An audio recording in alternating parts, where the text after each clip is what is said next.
লকআপে উল্টো করিয়ে ঝুলিয়ে রেখে কয়েকজন পুলিশে মিলে বেধড়ক মারছে আমাকে। শুধু তাই নয়, পুরো উলঙ্গ করে ফেলেছে তারা আমায়। গায়ে বস্ত্র বলতে কোনো কিছুই নেই, শরীরে শুধু শর্ট প্যান্টটাই আছে। এমন জঘন্য মায়ের যেন দুনিয়ার বুকে আর কোনোদিন কেউ খায়নি। কি এমন খারাপ করেছি আমি যে তারা আমায় এমন জঘন্যভাবে পেটাচ্ছে? কারোর বাড়া ভাতেও তো ছাই দেইনি আমি। শুধু রাস্তার মধ্যে পুলিশ গাড়ি থেকে চাঁদা নেওয়ার সময় তাদের এটাই বলেছিলাম যে ভাই, এসব তো জঘন্য কাজ। এটা বলাই তারা আমায় ধরে এনে লকআপে পুরে দেয় আর এমন জঘন্যভাবে মারতে শুরু করে। স্যার, আমায় এমন বেধড়ক মারছেন কেন? আমি কি এমন করেছি? তুই আইনের মানুষের সাথে বেয়াদবি করেছিস, তাদের কাজে বাধা দিয়েছিস, তাই তোকে এমন শাস্তি দেয়া হচ্ছে। স্যার, আমি তো কোনো অন্যায় কিছু করিনি। আমি শুধু এটাই বলেছি যে চাঁদা নেওয়া খারাপ কাজ। তোর এটা বলাতেই দোষ হয়েছে। সমস্ত মানুষ চুপ ছিল, কিন্তু তুই কেন পাকনামি করতে গেলি? তাই তোর শাস্তি এটা। এই তোরা বেটাকে মেরে মাথা থেকে ভূত নামিয়ে দে, যাতে করে ভবিষ্যতে আমাদের কাজে আর বাধা না দেয়। স্যার, আপনারা কিন্তু এখন অন্যায় করছেন। আপনারা কিন্তু জানেন না যে আমি কে। এই বেটা, লেকচার কম দে। তুই যেই হবি না কেন, তাতে আমাদের বালও ছেড়া যাবে না। আর তোকে দেখেই বোঝা যাচ্ছে যে তুই কোনো ছেঁচড়া পরিবারের ছেলে পেলে। সো যা পারিস করে নিস। অফিসারের কথা শুনে চুপ হয়ে গেলাম, কারণ মূর্খ আর জাহিলদের কি বলবো, তাদের মাঝে ভালো মানুষের ছিটে ফোটাও নেই। তবে সত্যি বলতে, আমি যদি নিজের পরিচয় দেই তাহলে এরা সব কয়টা এসে আমার পায়ের উপরে হুমড়ি খেয়ে পড়বে। কিন্তু না, সেটা আমি করব না। তাহলে আমিও তাদের মতন জাহিল হয়ে যাব, কারণ তারা পাওয়ার এর অপব্যবহার করছে আর আমিও তাদের মতন নাম ব্যবহার করব। সো ওসব কিছুই আমি করব না, তাই চুপচাপ মাইর খেয়ে যাচ্ছি। সারা রাত তারা আমায় পিটিয়েছে, শরীরের এমন কোনো জায়গা বাদ রাখিনি যে তারা আমায় মারেনি। আমার পুরুষত্বের মধ্যে পর্যন্ত তারা আমায় আঘাত করেছে, আর সহ্য করতে না পেরে মাগো বলে চিৎকার দিয়ে জ্ঞান হারিয়ে ফেললাম। তাও তারা আমায় ছাড়েনি। সকাল পর্যন্ত পিটিয়েছে তারা আমায়। তারপর সকাল হতেই থানার বাহিরে একটা ময়লার স্তূপের মধ্যে তারা আমায় ফেলে দিয়ে আসে। আমি জ্ঞান হারিয়ে সেখানে পড়ে আছি। এদিকে কনকনে ঠান্ডা কুয়াশা গলে পানির মতন চুইয়ে চুইয়ে পড়ছে। আমি যেন শীতে জমে পুরো বরফ হয়ে গেছি। কুয়াশার পানি চোখে মুখে পড়তেই আমার জ্ঞানটা ফিরে এলো। জ্ঞান ফিরতে নিজেকে আবিষ্কার করলাম ময়লার স্তূপের মধ্যে। খুব জঘন্য গন্ধ আসছিল ময়লার স্তূপ থেকে। গন্ধটা নাকে আসতেই পেটের ভিতরটা বলকাতে শুরু করলো। এখনই যেন বমি করে দিব, কিন্তু আফসোস, বমি করতে গিয়েও গলা দিয়ে কিছু বের হচ্ছে না, কারণ কাল থেকে পেটে কোনো দানা পানি পড়েনি। কোনো মতে সেখান থেকে উঠে বাসার দিকে রওনা হলাম। শরীরের সমস্ত অঙ্গ প্রত্যঙ্গে জখম হয়ে আছে, ঠিকঠাক মতন হাঁটতেও পারছিলাম না। তাও খুঁড়িয়ে খুঁড়িয়ে বাসায় চলে গেলাম। বাসায় পৌঁছে এই শীতের মধ্যে আবার গোসল করলাম, কারণ একটু পর আমার কলেজে যেতে হবে। গতকালে অ্যাডমিশন নিয়েছি নতুন কলেজে, বাট শহরে এসেছি আজ 2 দিন হবে। এসেই এক ফ্রেন্ডের মাধ্যমে বাসা ঠিক করে সেখানে উঠেছি। তারপর গোসল করে হালকা কিছু নাস্তা পানি করে একটা ব্যথার ওষুধ খেয়ে নিলাম। তারপর কলেজের উদ্দেশ্যে রওনা হলাম। শরীরটা যেন চলতেই চাইছে না। রাস্তা দিয়ে হাঁটার সময় মাতালের মতন রাস্তার এপাশ ওপাশ চক্কর খাচ্ছিলাম। সুস্থ স্বাভাবিক মানুষের মতন হাঁটতে পারছিলাম না। তাও কোনোভাবে কলেজে পৌঁছে গেলাম। কলেজে পৌঁছে সোজা ঢুকে গেলাম কলেজের ভিতরে। ঠিক তখনই কেউ একজন পেছন থেকে শার্টের কলার ধরে সজোরে এক টান মারল। একে তো শরীরটা দুর্বল, তার উপরে কেউ আবার নিজের শরীরের জোর খাটিয়েছে আমার উপরে। নিজেকে আর সামনে রাখতে পারলাম না, ধ্রাম করে গিয়ে মাটির উপরে আছড়ে পড়লাম। আমি মানুষটার দিকে হা করে তাকিয়ে আছি। এই বেটা, এভাবে তাকিয়ে আছিস কেন? হ্যাঁ, মানুষজন কি তোর চোখে লাগে না? ভাই, আমি কি করেছি? তুই যে কলেজে এসে সোজা ঢুকে গেলি, পিছন থেকে যে মায়া তোকে ডাক দিয়েছে সেই দিকে কি তোর কোনো খেয়াল নেই? ভাই, আমি শুনতে পাইনি। তাই আমিও তোকে সিস্টেম দিয়েছি। হয়েছে, যা এবার মায়ের কাছে যা, সে তোকে ডাকছে, কি বলে গিয়ে শুনে আয়। ছেলেটা একটা মেয়ের দিকে আঙুল ইশারা করে দেখিয়ে দিল। সেখানে অনেক কয়টা মেয়ে দাঁড়িয়ে আছে। আমি আর কথা না বাড়িয়ে মাটি থেকে উঠে মেয়েটার দিকে চলে গেলাম। আমি জানি মেয়েগুলো আমায় কেন ডেকেছে। মেয়েগুলোর সামনে গিয়ে চুপচাপ দাঁড়িয়ে আছি। তখনই একটা মেয়ে উচ্চ আওয়াজে বলে উঠল, আই ছোট লোকের বাচ্চা, তোকে যে ডাক দিয়েছি সেটা কি তোর কানে যায়নি? আমি ডাকার পরও কি করে তুই চলে গেলি? মেয়েটার কথা শুনে বুঝতে বাকি নাই যে এটাই মায়া। মাশাল্লাহ, দেখতে তো বেশ সুন্দর, কিন্তু মুখের ব্যবহার একদম নাউজুবিল্লাহ, যা কোনোভাবেই খাওয়া যায় না। কি রে বেয়াদব, কথা কানে যাচ্ছে না তোর? সরি, বলুন কি জন্য ডেকেছেন আমায়? বাপ রে, বেটা তো দেখি গালিগালাজ করছে। না, তোকে সাইজ করতে হবে। একে তো ডাক দেওয়ার পরেও ঘাট তারামু করে চলে গেছিস, দ্বিতীয়ত এখন কথা বলছি আর তুই অন্য মনস্ক হয়ে আছিস। প্লিজ আমায় কিছু করিয়েন না, আমি খুব অসুস্থ। না বললে তো হচ্ছে না, তোকে তো শাস্তি পেতেই হবে। প্লিজ, আমি আপনার কাছে হাত জোর করছি। না, তোর কোনো কথাই আমি শুনছি না। ওই যে দেখছিস মেয়েটাকে, সোজা গিয়ে তাকে জড়িয়ে ধরে চুমু খাবি, তাহলেই তুই ক্ষমা পাবি। প্লিজ আমায় রেহাই দিন। তোকে কিন্তু মেরে আদমরা করে ফেলবো বলে দিলাম। সোজা যেটা বলছি গিয়ে সেটা কর। কি আর করা, অপারগ হয়ে মায়ার কথা শুনতে হলো। একটা মেয়েকে আঙুল দিয়ে দেখিয়ে দিয়েছে, সোজা গিয়ে তাকে জড়িয়ে ধরলাম। তারপর যখনই চুমু খেতে যাব, তখনই হুট করে সেই মেয়েটা সোজা আমায় পিছন ঘুরে লাথি মেরে দিল। লাথিটা এমন জায়গায় মেরেছে যে পুরো দম বের হয়ে যাচ্ছে আমার। এই ছোট লোকের বাচ্চা, তোর কত বড় সাহস যে তুই আমায় জড়িয়ে ধরিস?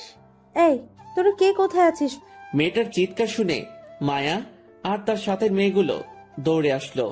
এই রিমা, কি হয়েছে রে? আরে মায়া, বলিস না, এই জানোয়ার বাচ্চা হুট করে কোথা থেকে এসে আমার সাথে অসভ্যতাম শুরু করেছে। আই ছেলে, তোর সাহস তো কম না, তুই আমার বান্ধবীর সাথে অসভ্যতম করিস। আপনি তো বললেন ওনাকে জড়িয়ে ধরে চুমু খেতে। কি? আমি তোকে কখন বলেছি? একটু আগে না বললেন যে ওনাকে জড়িয়ে ধরে চুমু খেতে? আপনার সাথে যারা আছে তাদেরকে জিজ্ঞেস করুন। এই, আমি কখন বলেছি রে বেটাকে যে রিমিকে গিয়ে চুমু খেতে? না, তুই তো বলিসনি। বেটা এনা গিয়ে নিজে নিজে এমন অসভ্যতম করেছে। কি রে, সবাই কি বলছে শোন। রিমি, আমি তাকে এসব বাজে কথা কখনোই বলিনি। না, ব্যাটাকে সাইজ করতে হবে। ধর তোরা ব্যাটাকে। রিমার কথা শুনে মায়া আর তার সাথে কয়েকজন আমাকে ঝাপটে ধরে ফেললো। তারপর কলেজের একটা ফাঁকা রুমে নিয়ে গিয়ে ইচ্ছে মতন মারতে শুরু করলো। আমি অসহায়ের মতন মার খেয়ে যাচ্ছি, কথা বলার মতন শক্তি হারিয়ে ফেলেছি আমি। খোদার দুনিয়ায় মানুষগুলো যে এতটা নিষ্ঠুর তা এদেরকে না দেখলে কোনো দিনও জানতে পেতাম না। মেয়েগুলো মিলে আমায় ইচ্ছে মতন মেরেছে, তারপর সেখানে ফেলে রেখে দিয়ে চলে যায়। আমি মার খেয়ে সেখানেই পড়ে আছি, চোখ জোড়া দিয়ে টপ টপ করে পানি পড়ছে। আমি যেন আর আমার মধ্যে নেই। শরীরের যন্ত্রণা এতটা বিভৎসভাবে হচ্ছে যে তা বলে বোঝাতে পারবো না। হঠাৎ এই পাশ দিয়ে একটা ছেলে যাচ্ছিল, সে আমায় দেখতে পেয়ে দৌড়ে আসে। ভাই, আপনার কি হয়েছে? আর কে করেছে আপনার এই অবস্থা? মায়া নামের একটা মেয়ে আমায় মেরেছে। ভাই, ওই অহংকারী মেয়ের কথা যে কি আর বলবো। বাপের ক্ষমতা আছে দেখে যার তার উপরে সে ক্ষমতা প্রয়োগ করে। ভাই, আমাকে একটু পানি খাওয়ান, আমার খুব পানির তৃষ্ণা পেয়েছে। আচ্ছা দাঁড়ান, আমার ব্যাগে পানি আছে। সে ব্যাগ থেকে পানি বের করে দিল। আমি সেটা মিনিটের মধ্যে শেষ করে দিলাম। তারপর সেখানে বসে আছি, সে আমায় ধরে বসিয়েছে। ভাই, আপনাকে দেখে নতুন মনে হচ্ছে। হ্যাঁ, আমি নতুন এসেছি এই কলেজে ট্রান্সফার হয়ে। কিসে পড়েন আপনি? অনার্স দ্বিতীয় বর্ষে। তাহলে তো আমার ক্লাসমেট। যাক, তাহলে আর আপনি বলছি না, তুমি করেই বলছি। তারপর ছেলেটার সাথে গল্প শুরু করলাম। তার নাম রাফি। কথা বলতে বলতে দুজনের মধ্যে একটা ভালো বন্ধুত্ব হয়ে গেল। সে আমায় ধরে ধরে ক্লাসে নিয়ে গেল। সবাই আমার দিকে হা করে তাকিয়ে আছে, মনে হচ্ছে যেন আমি কোনো ভিন গ্রহের প্রাণী। কারোর সাথে কথা না বলেই ক্লাসে ঢুকে গেলাম। রাফি আর আমি পাশাপাশি সিটে বসেছি। এখনো সবাই আমার দিকে ঘুরে ঘুরে তাকাচ্ছে। আমি চুপচাপ নিজের মতন বসে আছি। একটু পর স্যার এসে সবার সাথে আমার পরিচয় করিয়ে দিল। কারণ আসার আগে হেড স্যারের সাথে আলাপ করেছিলাম। তিনি সকল স্যারদেরকে আমার কথা বলে দেয়। স্যার যখন আমার পরিচয় করিয়ে দিচ্ছিল তখন মায়া চেঁচিয়ে ওঠে, স্যার, এসব গেও খ্যাতগুলো কলেজের জায়গা পায় কি করে? হ্যাঁ, কলেজের কি রেপুটেশন বলতে কিছুই নেই নাকি? যাকে তাকে হুটহাট করে কলেজে অ্যাডমিশন দিয়ে দিচ্ছে, তাহলে আমাদের আর দাম রইল কোথায়? মায়া, সে গেও খ্যাত ঠিক আছে, কিন্তু একটা জিনিস মাথায় রেখো, সেও মানুষ, তারও তোমাদের মতো শখ আহ্লাদ আছে, তাই সে এই কলেজে অ্যাডমিশন নিয়েছে। স্যার, সে মানুষ কি জানো, আর সেটা তাকে দেখেই বোঝা যাচ্ছে। তবে একটা কথা বলি, কলেজের মান সম্মান দিন দিন ধুলোয় মিশে যাচ্ছে, আর স্যারদের রুচিরও পতন ঘটছে। আওরা জাওরাকে কলেজে অ্যাডমিশন দিয়ে নাম খারাপ করছেন আপনারা। মায়া, সে না হয় করছি, কিন্তু মাথায় রেখো একটা কথা, কোনো মানুষকে পোশাক দিয়ে জাজমেন্ট করা ঠিক না। হতে পারে সে এমন কেউ যার পায়ের সামনেও তুমি যেতে পারবে না। স্যার, নিজের লিমিটে থাকেন। কোথাকার কোন খ্যাত গেওর সাথে আপনি আমার তুলনা করছেন? হ্যাঁ, আপনার মাথা কি নষ্ট হয়ে গিয়েছে নাকি? মায়া, সেটা সময় দেখতে পাবে, এখন ক্লাস করায় মন দাও। স্যারের কথা শুনে অনেক ভালো লাগলো। স্যার কিন্তু আমার সম্পর্কে কিছুই জানেন না, তবুও তিনি অনেক সাপোর্ট করেছেন আমাকে। যাক, স্যারের বিচারমান দেখে অনেক খুশি লাগলো। তারপর স্যার লেকচার দিতে শুরু করলো। এদিকে আমিও স্যারের লেকচার শোনায় মন দিলাম। দেখতে দেখতে পুরো ক্লাস শেষ করলাম। ক্লাস শেষ করে বের হতেই মায়া সামনে এসে দাঁড়ায়। এই ছোট লোক, শোন, স্যারের কথা শুনে লাফানোর কিছুই নেই। মায়া কারোর ধার ধারে না। কিছুদিন কলেজে থাক, তারপর মায়া কি জিনিস সেটা জেনে যাবি। আমি কোনো কথা বললাম না, চুপচাপ সেখান থেকে চলে আসলাম। রাফি গেটের সামনে দাঁড়িয়ে আছে। রাফির সাথে কিছুটা সময় কথাবার্তা বলে বাসার দিকে রওনা হলাম। হেঁটে হেঁটেই বাড়ি যাচ্ছি, হুট করে পিছন থেকে একটা গাড়ি এসে আমায় ধাক্কা দিয়ে রাস্তার সাইডে ফেলে দিল। নজর ঘুরাতেই দেখি মায়া নামক মেয়েটা। ছোট লোক, দেখ কত দামি গাড়ি করে চলাফেরা করি আমি, আর তুই হেঁটে হেঁটে বাড়ি যাচ্ছিস। তোর অকাত এতটুকুই? পেটা ছ্যাঁচড়া কোথাকার। হ্যাডান তো নেই, তাও দৌড়ে চলে এসেছিস বড় কলেজে পড়ার জন্য। তারপর গাড়ি টান দিয়ে মায়া চলে গেল। মেয়েটার কথা শুনে মুচকে একটা হাসি দিলাম। হায় রে অহংকার, বাপের টাকায় এত অহংকারী করিস, তোরা যে মানুষকে মানুষ মনে হয় না। এত অহংকার কোথা থেকে যে আসে তোদের আল্লাহ জানে। আর কি বললি, ওকাত নেই আমার? শালার, আমি যেদিন ওকাত দেখাতে শুরু করব, সেদিন তোরা সব কয়টা এসে আমার পা চাটবি কুকুরের মতন। ডেমোস্বরূপ একটা খেল দেখাচ্ছি। পকেট থেকে ফোনটা বের করে ড্রাইভারকে বললাম গাড়ি নিয়ে আসতে। এক ফোনে আমার সব কয়টা ড্রাইভার গাড়ি নিয়ে চলে এলো। এক এক গাড়ির জন্য এক এক ড্রাইভার রেখেছি আমি। সবাই এসে রাস্তার ধারে দাঁড়িয়ে আছে। আমি কোনো কথা না বলে ভেনেনোতে উঠে গেলাম। এ যেন দুনিয়ায় চলতি ফিরতি একটা জান্নাত। বেটা আমায় বড়লোকই দেখায়।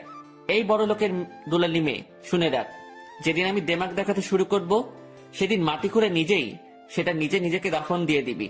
সেদিন শুধু কপালে হাত থেকে আফসোস করবি যে হায় আল্লাহ, কার সাথে ওকাত নিয়ে কথা বলেছিলাম আমি। সেদিনটা বেশি দেরি নয়, আসবে সময় আমার তরে। সেদিন ঘুরবি ভব ঘুরে।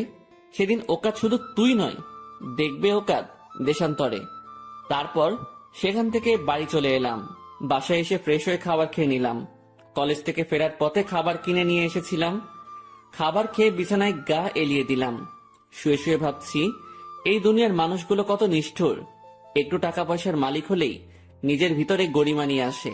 মনে হয় যেন পুরো দুনিয়াটাই তার বাপের কেনা। কিন্তু সে এটা জানে না যে একটা সময় সমস্ত গরিমা তার ধুলোয় মিশে যাবে। শুয়ে শুয়ে এসব ভাবতে ভাবতে ঘুমিয়ে গেলাম। বিকাল বেলায় ঘুম ভাঙলো আম্মুর ফোন পেয়ে। বাবা, কেমন আছিস তুই? আলহামদুলিল্লাহ মা, তুমি কেমন আছো? এই তো বাবা, আছি কোনো রকম। ছেলে মেয়েকে ছাড়া কি ভালো থাকা যায় বল? মা, তোমার ছেলে মানুষ হতে এসেছে। নিজের সন্তানকে ভালো মানুষ হিসেবে দেখতে হলে যে একটু কষ্ট করতেই হবে তোমার। হ্যাঁ রে, সে তো আমি জানি। আচ্ছা, বাদ দে এইসব কথা এখন। আচ্ছা বল, কলেজের প্রথম দিন কেমন কাটলো? ভালোই কেটেছে, তবে এখানেও মা অহংকারে খেলা চলে। তার মানে কেউ তোর সাথে অহংকারী দেখিয়েছে? না মা, তেমন কিছু না। আচ্ছা ছাড়ো ওসব কথা এখন। মা, আমি ফোন রাখলাম, পরে কথা হবে তোমার সাথে। এখন একটু বাইরে যাব ঘুরতে। আচ্ছা, সাবধানে থাকিস বাবা। মায়ের সাথে কথা বলে ফোনটা রেখে দিলাম। এখন একটু বাইরে যাব। শহরটা কেমন সেটা এখনো ঘুরে দেখা হয়নি, তাই শহরটা দেখতে যাব। কিন্তু ভিতরে ভিতরে কেমন যেন একটা অস্থিরতা কাজ করছে। কারণ মা বাবাকে ছেড়ে এই প্রথম এত দূরে এসে থাকছি। যেখানে মায়ের হাত ছাড়া খাবারই খেতাম না, সেখানে এখন একা একটা শহরে বসবাস করছি। তবে যা করেছি ঠিকই করেছি, কারণ আমি মনে করি আরাম আয়েশাতে কখনো পড়ালেখা হয় না। আর হলেও সেটা সবার দ্বারা সম্ভব না। আমিও অসম্ভব কাতারের মানুষ, তাই নিজেকে বানাতে চলে এসেছি। তাছাড়া বাবার কড়া কথাগুলো এখনো মনের মধ্যে বাড়ি খাচ্ছে যে আমি কোনোদিনও মানুষ হতে পারবো না। তাই চ্যালেঞ্জ নিয়ে বেরিয়ে গেলাম ঘর ছেড়ে। যাক, দেখি কপালে কি লেখা আছে আমার। গায়ে শার্ট লাগিয়ে ঘুরতে বের হয়ে গেলাম। শহরের অলি গলি কিছু চিনি না, তাই রাফিকে ফোন করেছি আমায় নিয়ে শহরটা একটু ঘুরিয়ে দেখার জন্য। সে কিছু সময়ের মধ্যে আসবে বলেছে। আমি রেডি হয়ে বসে আছি রাফির অপেক্ষায়। মোটামুটি বেশ ভালোই ছেলেটা। প্রথম দিনই আমার সাথে মিশে গিয়েছে পুরো। অনেকটা সময় বসে আছি, সে এখনো আসছে না। অপেক্ষার প্রহর যেন সবচাইতে বিরক্তিকর একটা জিনিস। কি করব এখনো যে সে আসছে না। না চলেন, এই সময়ের মাঝে আমরা পরিচিত হয়ে নেই। আমি আকাশ, বরাবরের মতন আছি আপনাদের সাথে। গল্পের মাঝে তো অনেক কিছুই জেনে নিলেন। তাছাড়া পরিবার বলতে বাবা মা আর একটা 9 বছরের ছোট বোন আছে বাসায়, তাদের ছেড়ে চলে এসেছি। বাকি সমস্ত কিছু গল্পের সাথে থাকলেই জানতে পারবেন। রাফি এখনো আসছে না। আধ ঘন্টা পর সে আমায় ফোন দিল। কে রাফি, কোথায় তুমি? আরে রাস্তায় জ্যাম লেগে গিয়েছিল, তাই একটু লেট হয়ে গেছে। তুমি চলে এসো সিএনজি স্টেশনে। আচ্ছা। তারপর বাসা তালা লাগিয়ে বের হয়ে গেলাম। বের হয়ে সোজা সিএনজি স্টেশনে চলে গেলাম। সেখানে রাফি অপেক্ষা করছে আমার জন্য। সেখানে গিয়ে রাফির সাথে একত্রে হয়ে ঘুরতে চলে গেলাম। শহরের অনেক কয়টা জায়গা ঘুরেছি একদিনেই। সবকিছু দেখে আইডিয়া হয়ে গেল যে শহরটা খুব অহংকারী। এই শহরে বাঁচতে হলে টাকা প্লাস পাওয়ার চাই। তবে আমার এসবে কোনো ইন্টারেস্ট নেই। আমি আমার মতো সময় পার করে দিব কোনোভাবে। অনেকটা সময় ঘোরাঘুরি করলাম রাফির সাথে। তারপর রাতে খাবার খেয়ে বাসায় চলে আসলাম। শরীরটা পুরো ক্লান্ত হয়ে আছে। একদিকে ঘোরাঘুরি, অন্যদিকে মায়া আর পুলিশের মাইর, সবকিছু যেন একসাথে এফেক্ট করছে। রাতের বেলায় ভয়ানক একটা জ্বর চলে আসলো। সারা শরীর ছেড়ে দিয়েছে আমার। কি করব বুঝে উঠতে পারছি না। আশেপাশে কেউ নেই যে ডাক দিয়ে বলবো আমায় একটু ওষুধ এনে দিতে। সেইভাবেই ঘুমিয়ে পড়লাম। সকালবেলায় ঘুম থেকে উঠে দেখি এখনো সারা শরীরে জ্বর, তবে রাতের তুলনায় একটু কম। এদিকে কলেজের সময় হয়ে এসেছে। তাড়াতাড়ি ফ্রেশ হয়ে কিছু খেয়ে দিয়ে কলেজের উদ্দেশ্যে রওনা হলাম। ইচ্ছে করছিল আজ কলেজে না যেতে, কিন্তু আমি তো যাবই। কারণ এমন জ্বর টরকে পাত্তা দিলে আমার আর মানুষ হওয়া হবে না। আর সংগ্রাম করতে যেহেতু নেমেই পড়েছি, সেখানে এমন টুকিটাকি বাধা আসবেই। সেসব গায়ে মাখলে কোনোদিন আর সাফল্য হাসিল করতে হবে না আমার। কলেজে পৌঁছে গিয়েছি। কলেজের গেট দিয়ে ঢুকবো, তখনই দেখি মায়া কলেজের গেটে দাঁড়িয়ে আছে। আমি তার দিকে না তাকিয়ে সোজা ভিতরে ঢুকে যেতে ধরলাম, কিন্তু সেটা তার সহ্য হলো না। সে আমায় ল্যাং মেরে মাটিতে ফেলে দিল। তাও কিছু বললাম না। মাটি থেকে উঠে সোজা হাঁটা ধরলাম। মায়া তখনই পেছন থেকে ডাক দিল, এই ছোট লোক, তোকে আমি ল্যাং মেরে ফেলে দিলাম, কিন্তু তুই কিছু বললি না যে?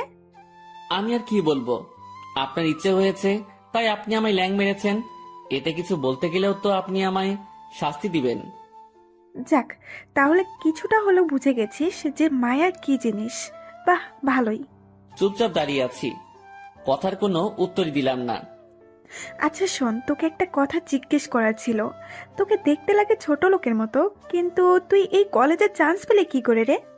আল্লাহ মেধা দিয়েছে, সেটা একটু খাটিয়েছি, তাই চান্স পেয়ে গেছি। বাহ, কথা তো অনেক বড় বড় বলিস। কিন্তু শোন, কখনো আমার সাথে টক্কর দিতে আসিস না, তাহলে কিন্তু কুকুরের মতো মরবি। না, দিব না। এবার আমি যাই। হ্যাঁ, যা। আমি সেখান থেকে চলে এলাম। অন্যদিকে মায়া এখনো সেখানে দাঁড়িয়ে আছে। একটু পর মায়ার ফ্রেন্ডরা কলেজে আসে। কি রে মায়া, এখানে দাঁড়িয়ে দাঁড়িয়ে কি করছিস? আরে ছোট লোক যেটা কলেজে অ্যাডমিশন নিয়েছে, তার একটু মজা নিলাম। বাহ, ভালোই তো। সকাল সকাল মুরগি পেয়ে গেছিস। তবে ছেলেটাকে আমার কেন জানি হাবলা মনে হয়। আর তাছাড়া কেমন চুপচাপ থাকে। দেখলি গতকাল তোর সম্পর্কে না জেনে কেমন মুখের উপরে কথা বললো। যেখানে কেউ তোর সাথে কথা বলার সাহসই করতে পারে না, সেখানে হ্যাবলাটা কেমন মুখের উপরে কথা বললো। সাদিয়া শোন, সে আমায় চিনত না, তাই সে বলেছে। তবে এখন সে আমায় ভালো করে চিনে গেছে। আশা করি আর কখনো সামনে এসে কথা বলার মতো সাহস করবে না। তবে ব্যাটাকে আরো কয়েকটা সবক দিব। মনের খায়সাত এখনো মেটেনি তাকে মেরে। তাকে ভালো করে শিক্ষা দিতে না পারলেও আমার মন ভরবে না। ওকে, ঠিক আছে, যা করার করিস। এবার চল, ক্লাসে যাব। হ্যাঁ চল। মায়া আর তার ফ্রেন্ডরা মিলে ক্লাসে চলে গেল। এদিকে আকাশ ক্লাসরুমে চুপচাপ বসে আছে।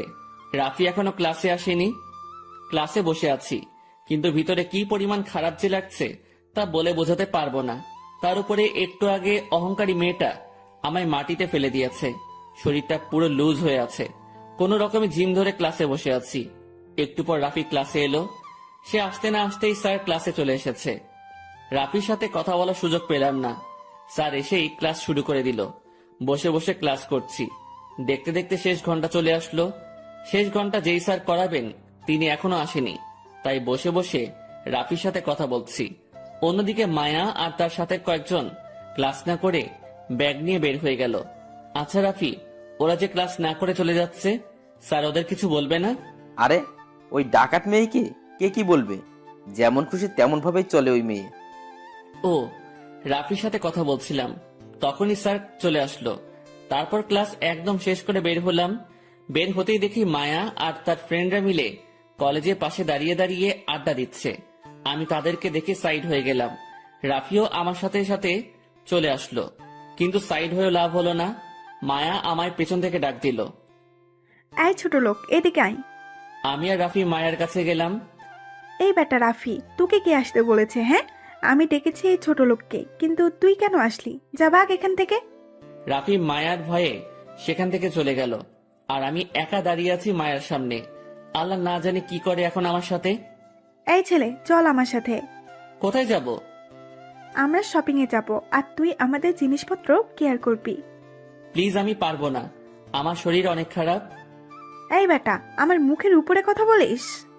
এটা বলে আকাশের কান টানতে টানতে মায়ার গাড়ির সামনে নিয়ে যায়। চল সোজা আমাদের সাথে। মেয়েটা আমায় জোর করে গাড়িতে তুলে তাদের সাথে নিয়ে গেল। গাড়ি শপিং মলের সামনে এনে দাঁড় করিয়েছে। শোন, তুই এখানেই থাক, আমাদের শপিং শেষ হলে সবকিছু এনে গাড়িতে উঠাবি। কিছুই বললাম না মেয়েটাকে। তারা তাদের মতন বলে শপিং মলের ভিতর ঢুকে গেল, আর আমি গাড়ি থেকে একটু দূরে দাঁড়িয়ে আছি। আকাশে ঠাডা পড়া রোদ, অথচ ঝড়ের কারণে ভয়ঙ্কর ঠান্ডা লাগছে আমার। সকালে কলেজে আসার সময় একটা মাফলার গলায় পেঁচিয়ে নিয়ে এসেছিলাম। সেটা ব্যাগ থেকে বের করে নাক, গলা, কান সব ঢেকে ফেললাম। শুধু চোখ আর মুখের কিছুটা অংশ দেখা যাচ্ছে। আধা ঘন্টা যাবত একটা জায়গায় দাঁড়িয়ে আছি। তারা শপিং মলের ভিতরে কি করছে কে জানে। হঠাৎই দেখি শপিং মলের দিকে একদল ছেলে পেলে এগিয়ে আসছে। ছেলেগুলোকে দেখেই বোঝা যাচ্ছে যে তারা উশৃঙ্খল ছেলে পেলে। তারা এসে শপিং মলের সামনে দাঁড়িয়ে দাঁড়িয়ে আড্ডা মারছে। এমন সময় মায়া আর তার সাথে সকলেই ব্যাগ ভরে শপিং করে এনে আমার হাতে ধরিয়ে দিল। এই ছোট লোক, এইগুলো গাড়িতে সাজিয়ে রাখ। আচ্ছা, আমি ব্যাগগুলো নিয়ে গাড়ির মধ্যে সেট করছি। অন্যদিকে ছেলেগুলো মায়াদের দিকে তাকিয়ে বাজে বাজে মন্তব্য করছে। আমি সমস্ত ব্যাগ গাড়িতে সেট করে দিয়ে দাঁড়িয়ে আছি। ছেলেগুলো এখনো বাজে বাজে কথা বলছে। মামা দেখ, মালগুলা সেই না? হ্যাঁ রে মা, একবার পাইলে পুরো সেই করে খাতির যত্ন করতাম। ছেলেগুলোর এসব কথা শুনে মায়া ছেলেগুলোর দিকে এগিয়ে যায়, আর আমি ঠায় সেখানে দাঁড়িয়ে আছি। এই ছেলে, তোদের সমস্যা কি রে? হ্যাঁ, অনেকটা সময় ধরে দেখছি তোরা আমাদের নিয়ে বাজে বাজে কথা বলিস। তোরা চিনিস আমি কে? এই মেয়ে, তোরে চিনার কি আছে রে? তুই একটা মেয়ে, মেয়ে মানি মাল, আর মাল মানি ভোগের পাত্র। ছেলেগুলোর মুখে এসব কথা শুনে মায়া ঠাস করে একটা থাপ্পড় লাগিয়ে দেয়, আর সাথে সাথে ছেলেগুলো খেপে যায়। আমি এখনো সেখানে দাঁড়িয়ে দাঁড়িয়ে তামাশা দেখছি, আর তামাশা দেখা ছাড়া কি বা করার আছে। এই মেয়ে, তো কত বড় সাহস, তুই আমারে থাপ্পড় মারিস? বলেই ধ্রাম করে মায়ার গালে সজোরে একটা থাপ্পড় বসিয়ে দেই। মায়া থাপ্পড়ের টাল সামলাতে না পেরে মাটিতে পড়ে যায়। তারপর ছেলেটা মায়ার চুলের মুঠি ধরে তলপেট বরাবর সজোরে এক লাথি মারে। মায়া ব্যথায় মাগো বলে চিৎকার দিয়ে কান্না করে দেয়। ছেলেগুলোর কাণ্ড দেখে যেন শরীরের রক্ত মাথায় উঠে গেল, কিন্তু চুপচাপ দাঁড়িয়ে আছি আমি, কারণ দেখি মায়ার সাথে ফ্রেন্ডগুলো কিছু করে নাকি আগে, কিন্তু না, তারাও ভয় চুপসে আছে। ওদিকে ছেলেগুলো মায়াকে মেরেই চলেছে। না, এবার আমাকে কিছু একটা করতে হবে। ছেলেগুলো ডেকে এগিয়ে গেলাম। মায়া চেঁচিয়ে কান্না করছে। গিয়েই ছেলে একটার কলার ধরে টান দিয়ে সদরে এক লাথি মেরে দিলাম বুকের মধ্যে। লাথি খেয়ে ছেলেটা সাথে সাথে মাটিতে লুটিয়ে পড়ল। আর তার সাথে ছেলেগুলো এই দৃশ্য দেখে দৌড়ে আসলো আমার দিকে আমাকে মারার জন্য। তারা চারপাশ থেকে আমাকে ঝাপটে ধরে ফেলছে। আমি নড়াচড়াও করতে পারছি না। আসলে জ্বরের কারণে শরীরে শক্তি নেই। তাদের থেকে একটা ছেলে এসে আমার মুখ থেকে মাফলারটা টান দিয়ে খুলে ফেলে। সে আমার ফেস দেখে এক দৌড়ে সেখান থেকে পালিয়ে যায়। ছেলেটা দৌড়াচ্ছে আর চেঁচাচ্ছে, আমার জীবনের আমিই ভালোবাসি, আমি পালিয়ে যাচ্ছি। তোদের জীবন নিয়ে যদি মায়া থাকে তাহলে সব কয়টা পালা এখান থেকে, না হয় আর কোনোদিন তোদের সাথে আমার দেখা হবে না। কারণ তোরা যাকে ধরে রেখেছিস সে কোনো মানুষ না, সে মানুষরূপী একটা আজরাইল। ছেলেটার কথা শুনে যেই দিকে পেরেছে পালিয়েছে। চোখের সামনে আর একটাকেও দেখতে পারছি না, খালি মায়া মাটিতে পড়ে কান্না করছে। সবাই এই দৃশ্য দেখে হা করে তাকিয়ে আছে আমার দিকে। সবার চোখ জোড়া কপালে উঠে যাওয়ার মতন অবস্থা। সত্যি যেন মনে হয় তারা নিজের চোখের সামনে আজরাইলকে দেখে ফেলেছে। আমি চুপচাপ দাঁড়িয়ে আছি। সবার এরকম করে চোখ পাকিয়ে তাকিয়ে থাকা যেন কেমন এক ধরনের লাগছিল। না, নিজেকে আড়াল করতে হবে। কোনো কিছু না ভেবে মায়ার হাত আলতোভাবে ধরে মাটি থেকে উঠালাম তাকে। কিন্তু সে আমায় অবাক করে দিল। সে খপ করে আমায় জড়িয়ে ধরে কান্না করতে শুরু করলো। সবাই যেন এই দৃশ্য দেখে পুরো অবাক। সকলেই আমাদের দিকে এগিয়ে আসে। মায়া, তুই ঠিক আছিস তো? মায়ার কোনো উত্তর নেই। সে আমাকে জড়িয়ে ধরে কেঁদেই চলেছে। এই মায়া, কথা বলছিস না কেন তুই? হ্যাঁ, আমার কোনো কথা বলতে ইচ্ছে করছে না। তোরা প্লিজ কিছুটা সময় আমাকে ওর কাছে থাকতে দে। মায়া, কি সব বলছিস তুই? হ্যাঁ, আমি যা বলেছি কানে শুনেছিস তো তোরা? তারপরেও কেন খামোখা প্রশ্ন করছিস? কেউ আর কোনো কথা বলল না। সবাই মায়ার কথা শুনে চুপ হয়ে গেল। এদিকে আমার ভিতরে অস্থির লাগছে বিশাল রকমের, তাও চুপচাপ দাঁড়িয়ে আছি। একটু পর মায়া আমায় ধাক্কা দিয়ে সরিয়ে দিল। আমি ওর কাণ্ড দেখে অবাক চোখে তাকিয়ে আছি তার দিকে। সে নিজেই জড়িয়ে ধরলো, আবার নিজেই ধাক্কা দিয়ে সরিয়ে দিল। আল্লাহ, না জানি কি করে এখন আবার আমার সাথে। এই বেয়াদব ছেলে, তোর তো জ্বরে গা পুড়ে যাচ্ছে। তুই এত জ্বর নিয়ে দাঁড়িয়ে আছিস কি করে? হ্যাঁ, আমি তো আগেই বলেছিলাম যে আমার শরীর খারাপ, কিন্তু তাও আপনি আমার কান টেনে এখানে নিয়ে এসেছেন। তাই বলে কি তুই চুপচাপ থাকবি? হ্যাঁ, একবার মুখ ফুটে তো বলতে পারতিস যে তোর জ্বর উঠেছে, তাহলে তো তোর উপরে আর জোর খাটাতাম না। ও মা, মেয়েটার কথা বলার ধরন পুরো পরিবর্তন হয়ে গেল কি করে? যেই মেয়ে আমাকে ইচ্ছে মতন মেরেছে সেই মেয়ে এখন নরম ভাষায় কথা বলছে। কিরে, কথা বলছিস না কেন? আসলে এমনিতেই বলিনি। আচ্ছা থাক, হয়েছে যা হবার। এবার চল তুই আমার সাথে, তোকে ডক্টরের কাছে নিয়ে যাব। মায়ার কথা শুনে তার ফ্রেন্ড একজন বলে ওঠে, এই ছেলে, তোর শরীরে কি জ্বর অনেক বেশি? দেখি তো একটু। বলেই আকাশের কপালে হাত দেয়। কিন্তু মায়া ঝাটকি দিয়ে মেয়েটার হাত সরিয়ে দেয়। এই, তোরা কেউ ওকে স্পর্শ করবি না, ওকে শুধু আমি স্পর্শ করব। ছেলেগুলো যখন আমায় মারছিল তখন সে এসে আমায় বাঁচিয়েছে। আমি মাটিতে পড়ে কান্না করছিলাম, সে এসে আমার হাত ধরে উঠিয়েছে। তোরা তখনও ঠাই দাঁড়িয়েছিলি। সো এই ছেলেকে তোরা কেউ স্পর্শ করতে পারবি না। ওকে স্পর্শ করলে একমাত্র আমি করব। মায়া, তুই এই ছোট লোক ছেলের জন্য আমাদের সাথে এমন ব্যবহার করবি? তাহিয়া, মুখ সামলে কথা বল। সে হতে পারে ছোট লোক, কিন্তু সে মনের দিক দিয়ে অনেক বড়। সো ওকে নিয়ে আর একটা বাজে কথা বললেও তোদের খবর করে ছেড়ে দেবো আমি। মায়া, এতটা পাল্টে গেলি কি করে মুহূর্তের মাঝে? তাহিয়া প্লিজ যা তো। আমার এখন কোনো ধরনের বকবক করতেই ভালো লাগছে না। প্লিজ তোরা সবাই আমার গাড়ি করে বাসায় চলে যা, আমি ওকে নিয়ে হসপিটালে যাব। ওকে, ঠিক আছে, আমরা চলে যাচ্ছি। এদিকে আমি তো পুরো টাসকি মায়ার কথা শুনে। সে মিনিটের মধ্যেই কেমন পাল্টে গেল। মায়ার ফ্রেন্ডরা সবাই গাড়ি নিয়ে বাসায় চলে গেছে। এদিকে মায়া আমার জন্য রিক্সা দাঁড় করিয়েছে। তারপর আমায় ধরে রিক্সায় ওঠায়। আঙ্কেল, হসপিটাল নিয়ে চলেন। আচ্ছা মামনি। আমি চুপচাপ বসে আছি রিক্সার মধ্যে। শরীর গিরগির করে কাঁপছে আমার। পাশ থেকে মায়া হয়তো সেটা লক্ষ্য করেছে। সে একদম আমার শরীরের কাছে চলে আসলো। পুরো গায়ে গায়ে ঘেঁষে বসেছে সে আমার শরীরের কম্পন যেন আরো বেড়ে গেল। আমি নিজেকে আর সামনে রাখতে পারছিলাম না। মাথাও ঘুরতে শুরু করেছে আমার। মনে হয় যেন এক্ষুনি মাথা ঘুরে রিক্সা থেকে পড়ে যাব। চোখ মুখ বন্ধ হয়ে আসছিল আমার, একদম পুরোপুরি নিস্তেজ হয়ে আসছে শরীর। না, আমার আর টিকে থাকা সম্ভব না। মাথা চক্কর দিয়ে পড়ে যেতে ধরলাম রিক্সা থেকে। ঠিক তখনই মায়া আমায় এক টান দিয়ে নিজের বুকে নিয়ে নিল। এই ছেলে, কিচ্ছু হবে না তোমার। এই তো হসপিটালে চলে এসেছি আমরা। তুমি আর একটু সময় আমার বুকে মাথা রেখে চোখ বুজে থাকো। যদিও সেন্স নেই নিজের মধ্যে, তবে বুঝতে পারছিলাম যে মেয়েটা আমার সাথে এখনো অস্বাভাবিক আচরণ করছে। কিন্তু আমার এখন এসব নিয়ে ভাবার মতন পরিস্থিতি নেই। আমি মেয়েটার বুকে মাথা রেখে হেলান দিয়ে চুপচাপ বসে আছি, আর সে আমায় ধরে রেখেছে 2 হাত দিয়ে। এক হাত দিয়ে আমার শরীর পেঁচিয়ে ধরেছে, আরেক হাত আমার মাথার নিচে আলতো করে দিয়ে রেখেছে। দেখতে দেখতে হসপিটাল পৌঁছে গেলাম। মায়া আমায় ধরে ধরে হসপিটালের ভিতরে নিয়ে গেল। ডক্টর, দেখেন তো ওর কি হয়েছে। ডক্টর আমাকে চেক আপ করে বলল, দেখুন, পেশেন্টের শরীর অনেক দুর্বল, তাছাড়াও জ্বরের মাত্রাটাও অনেক বেশি। পেশেন্টকে তাড়াতাড়ি স্যালাইন দিতে হবে। ডক্টর, যা করার করেন, বাট সে যেন সুস্থ হয়ে ওঠে। ডক্টর তাড়াতাড়ি একজন নার্সকে ডেকে বলল আমাকে বেডে নিয়ে গিয়ে স্যালাইন লাগিয়ে দিতে। নার্স ডক্টরের কথা মতন আমায় বেডে নিয়ে সে স্যালাইন লাগিয়ে দিল। শরীরটা এতটা দুর্বল লাগছিল যে আমি বেডের মধ্যেই ঘুমিয়ে পড়লাম। এক ঘুমে সোজা রাত হয়ে গিয়েছে। ঘুম ভাঙতে দেখি মায়া আমার পাশে বসে আছে। বসে বসে আমার মাথায় হাত বুলিয়ে দিচ্ছে।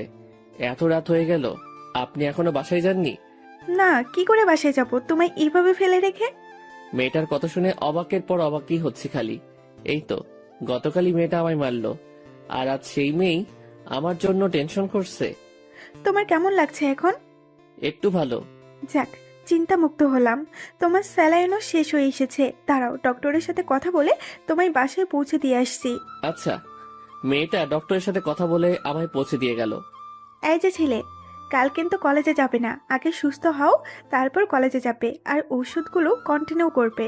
আমি কিছু খাবারও কিনে দিয়েছি ব্যাগের মধ্যে, সেটা খেয়ে রাতে ওষুধ খেয়ে নেবে। আচ্ছা। তারপর মেয়েটা চলে গেল।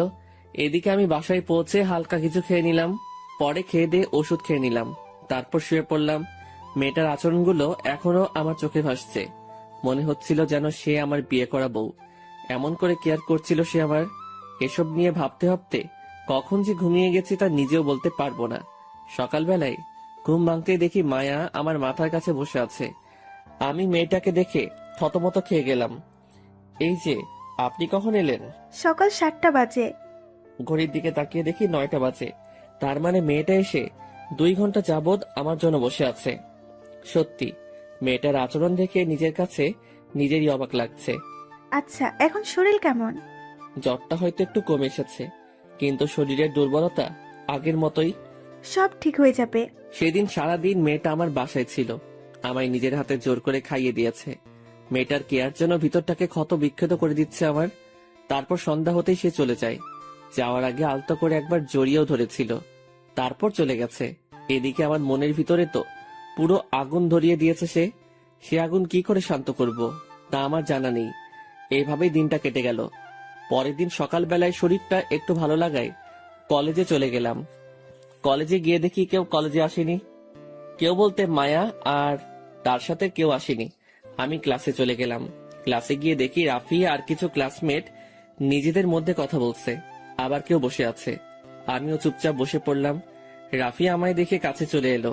এই আকাশ, গতকাল কি হয়েছিল যে কলেজে আসলে না? আরে, শরীরটা একটু খারাপ থাকে, আসতে পারিনি। ও, এখন শরীর কেমন আছে? আছে মোটামুটি আগের চেয়ে ভালোই। দুজনে গল্প করতে করতে সবাই চলে এলো। ক্লাসের স্যারও ক্লাস করাতে চলে এলো, কিন্তু মায়া আর তার সাথে কেউ আসেনি।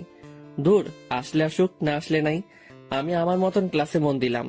ক্লাস করছিলাম, হঠাৎই অন্য ডিপার্টমেন্টের একজন এসে বলে গেল, স্যার আকাশকে, তাকে মায়াপু ডাকছে। মেয়েটার অশান্তি করা ছাড়া কি কোনো কাজ নেই? ছেলেটা ভালোই ভালোই ক্লাস করছে, এখন তাকে নিয়ে গিয়ে বিরক্ত করবে। এই আকাশ, যাও তো দেখে আসো মায়া কেন তোমায় ডাকছে। আশা করি উল্টোপাল্টা কিছু করাবে তোমাকে দিয়ে, তাই ডেকেছে। আমি চুপচাপ ক্লাস থেকে বের হয়ে গেলাম। কি সাংঘাতিক মেরে বাবা, সে নিজে তো ক্লাস করে না, আবার আমাকে ক্লাস থেকে ডেকে পাঠায় অন্যদের সামনে। যেখানে স্যার উপস্থিত রয়েছে সেখানে সে হুকুম মতো চালাচ্ছে। তার মনে কি একটু ভয়ভীতি নেই নাকি আল্লাহ জানে। ক্লাস থেকে বের হতেই দেখি মায়া আর তার ফ্রেন্ডগুলা কলেজ গেটের পাশে বসে বসে আড্ডা মারছে। আমি চুপচাপ হেঁটে তাদের সামনে চলে গেলাম। আপনি কি আমায় ডেকেছেন? হ্যাঁ ডেকেছি, দেখি আমার পাশে এসে বসো। এই তোরা ওকে একটু জায়গা দে। আমি মায়ার পাশে গিয়ে বসলাম। পাশে গিয়ে বসতেই সে আমার কপালে হাত দিয়ে বলে, জ্বর তো মোটামুটি সেরে গেছে তাই না? হ্যাঁ, জ্বর সেরে গেছে। যাক ভালোই হয়েছে। আচ্ছা সকালে কিছু খেয়েছো? খেয়েছি, তবে তেমন কিছু নয়। হালকা নাস্তা করে কলেজে চলে এসেছি। এখন যদি তোকে আমি মাইল লাগিয়ে দেই, তোকে বলেছি পেট ভরে খাবার খাবি আর ওষুধগুলো কন্টিনিউ করবি, কিন্তু তোর তো দেখি কথাই কানে যায় না। আসলে খেতে ইচ্ছে করছিল না, তাই ভালো করে খাইনি। আকাশের বাচ্চা, মেজাজ খারাপ করবি তো সোজা গাল লাল করে দেব। তোর ইচ্ছার গুষ্টি মারি আমি। চল তুই আমার সাথে এখন। এই তোরা একটু থাক, আমি ওকে ক্যান্টিন থেকে কিছু খাইয়ে নিয়ে আসি। মায়ার কথা শুনে পাশ থেকে একজন বলে উঠল, মায়া, ওকে নিয়ে তুই একটু বেশি আদিক্ষেতা করে ফেলছিস বলে মনে হচ্ছে না? শোন, এইবার বলেছিস তো বলেছিস, কিন্তু দ্বিতীয়বার ওকে নিয়ে একটা বাজে কথা যদি বলিস, তাহলে সেদিনের পর থেকে আমার সাথে তোদের সমস্ত সম্পর্ক শেষ। বাকি সবাইকে নিয়ে বল, বাট ওকে নিয়ে একটা ওয়ার্ডও নয়। আমি তো মায়ার কথা শুনে পুরো থ। সে রেগে মেগে আমার হাত ধরে টানতে টানতে ক্যান্টিনে নিয়ে গেল। তারপর নাস্তা অর্ডার করে নিজের হাতে খাইয়ে দিল আমায়। আমার ভিতরে যে কি রকমের ঘূর্ণিঝড় বইছে মায়ার কর্মকাণ্ড দেখে তা বলার মতো নয়। তারপর সে আমায় খাইয়ে দিয়ে নিজেই বিল পে করলো। পরে আবার তার সাথে করে নিয়ে এলো। সেম জায়গায় এসে বসেছে আবার। আচ্ছা, আমার কি আর কোনো কাজ আছে এখন? না হয় ক্লাসে যেতাম। না, এখন ক্লাসে যেতে হবে না তোর। এই ঘন্টা শেষ হোক, তারপর ক্লাসে চলে যাস। এখন আমার পাশে বসে থাক। কি আর করা, মায়ার পাশে চুপচাপ বসে আছি। সে তার বন্ধুদের সাথে আড্ডা দিচ্ছে। একটু পর ঘড়ি দেখে সে আমায় নিজেই বলল, এই যে ঘন্টা শেষ হয়েছে, যা এবার সোজা ক্লাসে চলে যা, গিয়ে ক্লাস কর। আচ্ছা। তারপর সেখান থেকে উঠে ক্লাসের দিকে হাঁটা দিলাম। কিন্তু হঠাৎ এই মাঝপথে আমার পুরনো ফ্রেন্ড নাদিয়ার সাথে দেখা হলো। এই আকাশ, তুই এখানে? আমারও তো সেম প্রশ্ন, তুই এখানে? আরে আমি তো এই কলেজেই পড়ি, কিন্তু তুই এখানে কি করছিস? আরে আমিও তো কিছুদিন আগে এই কলেজে অ্যাডমিশন নিয়েছি। কি সত্যি? হ্যাঁ রে। যাক ভালোই হয়েছে, এখন থেকে তো তোর সাথে আড্ডা দেওয়া যাবে। বহুদিন পর পুরনো কোনো ফ্রেন্ডের সাথে একত্রে হলাম, কিন্তু আফসোস তুই হয়তো অন্য ডিপার্টমেন্টে। হ্যাঁ। আচ্ছা শোন একটা কথা, আমার বিষয়ে কাউকে কিছুই বলিস না, কেমন? কিন্তু কেন? প্লিজ বলিস না, কারণটা পরে না হয় একদিন জানতে পারবি। আচ্ছা ঠিক আছে, বলবো না। এবার আমি ক্লাসে যাই, পরে কথা হবে। আচ্ছা যা, তোদের তো আবার এখন ক্লাস চলছে। হ্যাঁ। তারপর নাদিয়ার সাথে কথা বলে ক্লাসে চলে এলাম। ক্লাসে এসে সোজা নিজের জায়গায় বসে গেলাম। রাফি আমার পাশের সিটেই বসেছে। সে আমায় ছোট্ট করে ডাক দিয়ে বলল, কিরে, কেন ডেকেছে দেমাগি মেয়েটা তোমায়? এমনি খোঁজ খবর নিতে ডেকেছে। মানে কি বললে বুঝলাম না। আরে বাদ দাও, ক্লাস শেষে বলবো। তারপর ক্লাসে মন দিলাম। তারপর দেখতে দেখতে ক্লাসের পুরো সময়টা পার হয়ে গেল। ক্লাস ছুটি হয়েছে। আমি ব্যাগটা কাঁধে নিয়ে রাফির সাথে বের হয়ে গেলাম। ক্লাসরুম থেকে বের হতেই দেখি মায়া ক্লাসরুম থেকে একটু দূরে দাঁড়িয়ে আছে। সে আমার দিকে ভয়ানক দৃষ্টিতে তাকিয়ে আছে। মায়া আমাকে দেখতে পেয়ে দৌড়ে এসে আমার কলার ধরে টানতে টানতে খোলা মাঠে নিয়ে গেল। তারপর সবার সামনে ঠাস ঠাস করে 2 গালে কয়েকটা থাপ্পড় বসিয়ে দিল। মেয়েটার কর্মকাণ্ড দেখে পুরো থ হয়ে দাঁড়িয়ে আছি। থাপ্পড় খেয়ে যেন আমার পুরো দুনিয়াদারি গোল গোল করে ঘুরছে। আমি যেন আর নিজের মধ্যে নেই। আশেপাশে সকলেই আমার দিকে চোখ পাকিয়ে তাকিয়ে আছে। লজ্জায় মাটির দিকে তাকিয়ে আছি। মান সম্মান একদম ধুলোয় মিশিয়ে দিল সে আমার। আই খবিস, সমস্যা কি তোর? হ্যাঁ, আমার তো কোনো সমস্যা নেই। তোকে তখন আমি কি বলেছিলাম যে সোজা ক্লাসে যাবি, কিন্তু ক্লাসে না গিয়ে অন্য মেয়ের সাথে কিসের ইটিস পিটিস করছিলি? হ্যাঁ, কি পাকনা গজিয়ে গেছে তোর? থাপ্পড় মারার কাহিনী তাহলে এত সময় বুঝলাম। আরে মেয়েটা তো আমার পরিচিত, বলতে গিয়ে থেমে গেলাম। না, ওকে কিছু বলা যাবে না, তাহলে অনেক কিছু সামনে চলে আসবে আর সিন ক্রিয়েটও হতে পারে। কি রে, কথা বলিস না কেন তুই? ওই মেয়ের সাথে কিসের কি তোর? তোকে সুন্দর করে খাইয়ে দাইয়ে বললাম ক্লাসে চলে যেতে, কিন্তু বান্দরের বাচ্চা তুই ক্লাসে না গিয়ে ইটিস পিটিস করিস। হ্যাঁ, সরি, আমার ভুল হয়ে গেছে, আর কখনো এমন ভুল হবে না। তোর ভুলের গুষ্টি মারি, দাঁড়া তোর ব্যবস্থা করছি, চল তুই আমার সাথে। মায়া আমার কলার ধরে আবার টানতে টানতে একটা নির্জন জায়গায় নিয়ে গেল। আমি ছাগলের মতন করে তার সাথে চুপচাপ চলে গেলাম। এবার তোকে কি করব বল, আমার চরম রাগ উঠেছে তোর উপরে। তুই কি জানিস না হ্যাঁ, যে কলেজের সব খবর মায়ের কানে চলে আসে? সত্যি আমি বুঝতে পারিনি যে আপনি ওর সাথে কথা বলাই রেগে যাবেন। প্লিজ এবারের মতন মাফ করে দিন।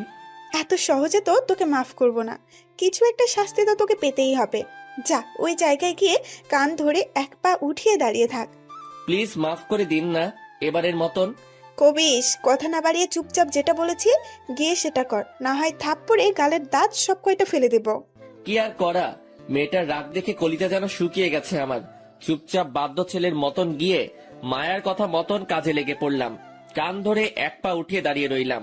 সে রাগে ফসফস করছে, এদিকে আমি পুরো লজ্জায় শেষ, কারণ এমন জায়গায় সে আমায় দাঁড় করিয়েছে যেখান দিয়ে কলেজের সমস্ত ছেলে মেয়ে যাতায়াত করে। কিন্তু লজ্জা পেলেও কিছু করার নাই। প্রায় আধ ঘন্টা খানিক সে আমায় দাঁড় করিয়ে রাখলো। আমার পা ঝিমঝিম করছে, আর দাঁড়িয়ে থাকার শক্তি নেই আমার।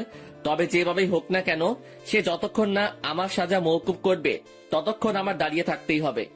মায়া এখনো সেই জায়গায় বসে আছে। একটু পর তার কিছু ফ্রেন্ড তার কাছে আসে। কি রে মায়া, কি শুরু করেছিস তুই? হ্যাঁ, ওই ছোট লোক ছেলেটা অন্য মেয়ের সাথে কথা বলছে দেখে তোর কেন এত গায়ে জ্বালা করছে বলতো? তাহিয়া, মুখে লাগাম দিবি নাকি থাপ্পড় লাগিয়ে দেবো তোকে? তুই কাকে নিয়ে কি বলছিস? হ্যাঁ মায়া, তুই ওই ছ্যাঁচড়া ছেলের জন্য আমায় মারতে চাইছিস? তাহিয়া, সত্যি তুই কিন্তু এবার আমার হাতে থাপ্পড় খাবি। এটা তোর সেকেন্ড ওয়ার্নিং। এরপর থেকে আকাশকে নিয়ে আর একটা বাজেও কথাও বলবি না। কান খুলে শুনে রাখ একটা কথা, সে যেমনই হোক না কেন, কিন্তু সে আমার পাগল, আর আমার পাগলকে নিয়ে কেউ কিছু বললে তাকে আমি ছাড়বো না। আচ্ছা সরি, আর বলবো না, কিন্তু দেখ ছেলেটা মাটিতে পড়ে আছে। এদিকে আমি দাঁড়িয়ে থাকতে থাকতে ব্যালেন্স হারিয়ে মাটিতে পড়ে গেলাম। আর কত সময় একটা মানুষ এক পায়ে ভর করে মাটিতে দাঁড়িয়ে থাকতে পারে? ঠিক তখনই মায়া দৌড়ে আসে। এই পাগল, কি হয়েছে তোর? দেখি কিভাবে পড়লি তুই? সরি, আমার পা খুব ব্যথা করছিল আর সামনে রাখতে পারছিলাম না নিজেকে, তাই ব্যালেন্স হারিয়ে মাটিতে পড়ে গেছি। দেখি উঠে দাঁড়া, আমি তোকে সাহায্য করছি। মায়া আমার নিজের হাত দিয়ে ধরে উঠালো, কিন্তু দুঃখের বিষয় পা দুইটার 12টা বেজে গেছে। আবারও ধ্রাম করে মাটির উপরে পড়ে গেলাম। আমার এই অবস্থা দেখে মায়াও মাটিতে বসে গেল। ও আল্লাহ, আর পারছি না। এই পাগল, তুই কেন অমনটা করতে গেলি বলতো? তুই অমনটা করে আমার রাগ উঠিয়ে দিলি, পরিশেষে এখন তোর এই কষ্ট হচ্ছে।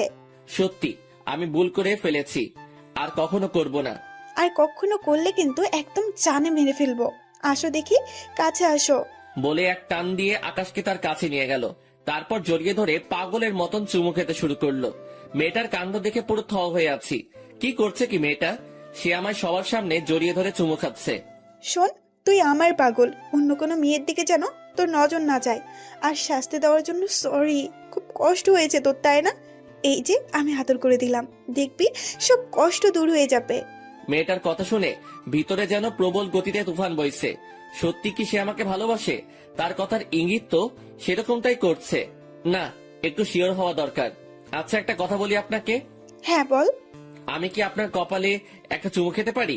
এই পাগল ছেলে, সেটার জন্য কি আবার অনুমতি লাগবে নাকি? হ্যাঁ, তোর যেখানে ইচ্ছে হয় তুই চুমু খা।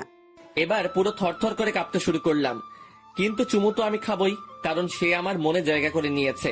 দাঁত মুখ খিচে একটা চুমু বসিয়ে দিলাম মায়ার গালে। সে আমায় আরো শক্ত করে জড়িয়ে ধরলো। মায়ার সাথেই সকলেই তো অবাক। এই তোরা কি খেলার মাঠে এভাবে রোমাঞ্চ করবি?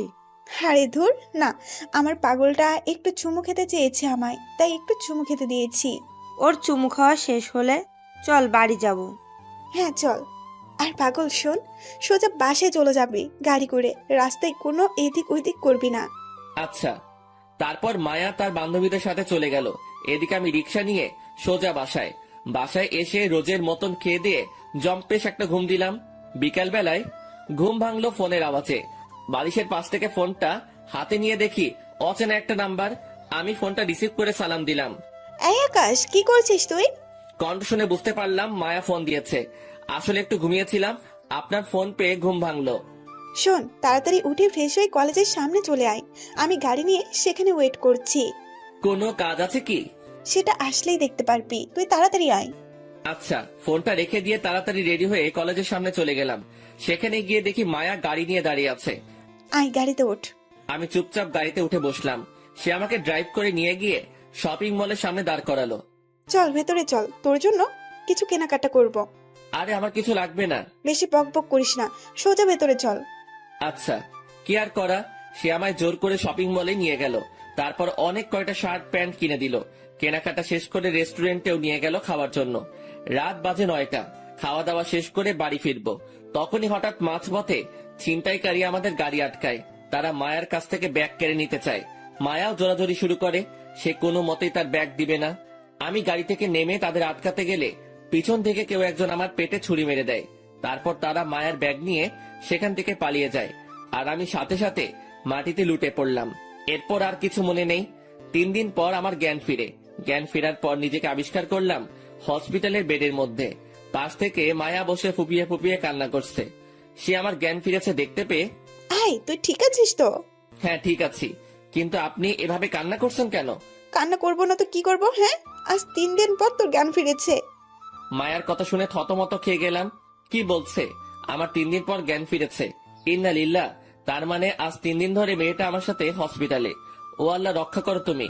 আমার মাথা পুরো জ্যাম খেয়ে গেছে মেয়েটার কথা শুনে। প্লিজ আপনি শান্ত হন। আমি ঠিক আছি, আমার কিছুই হয়নি।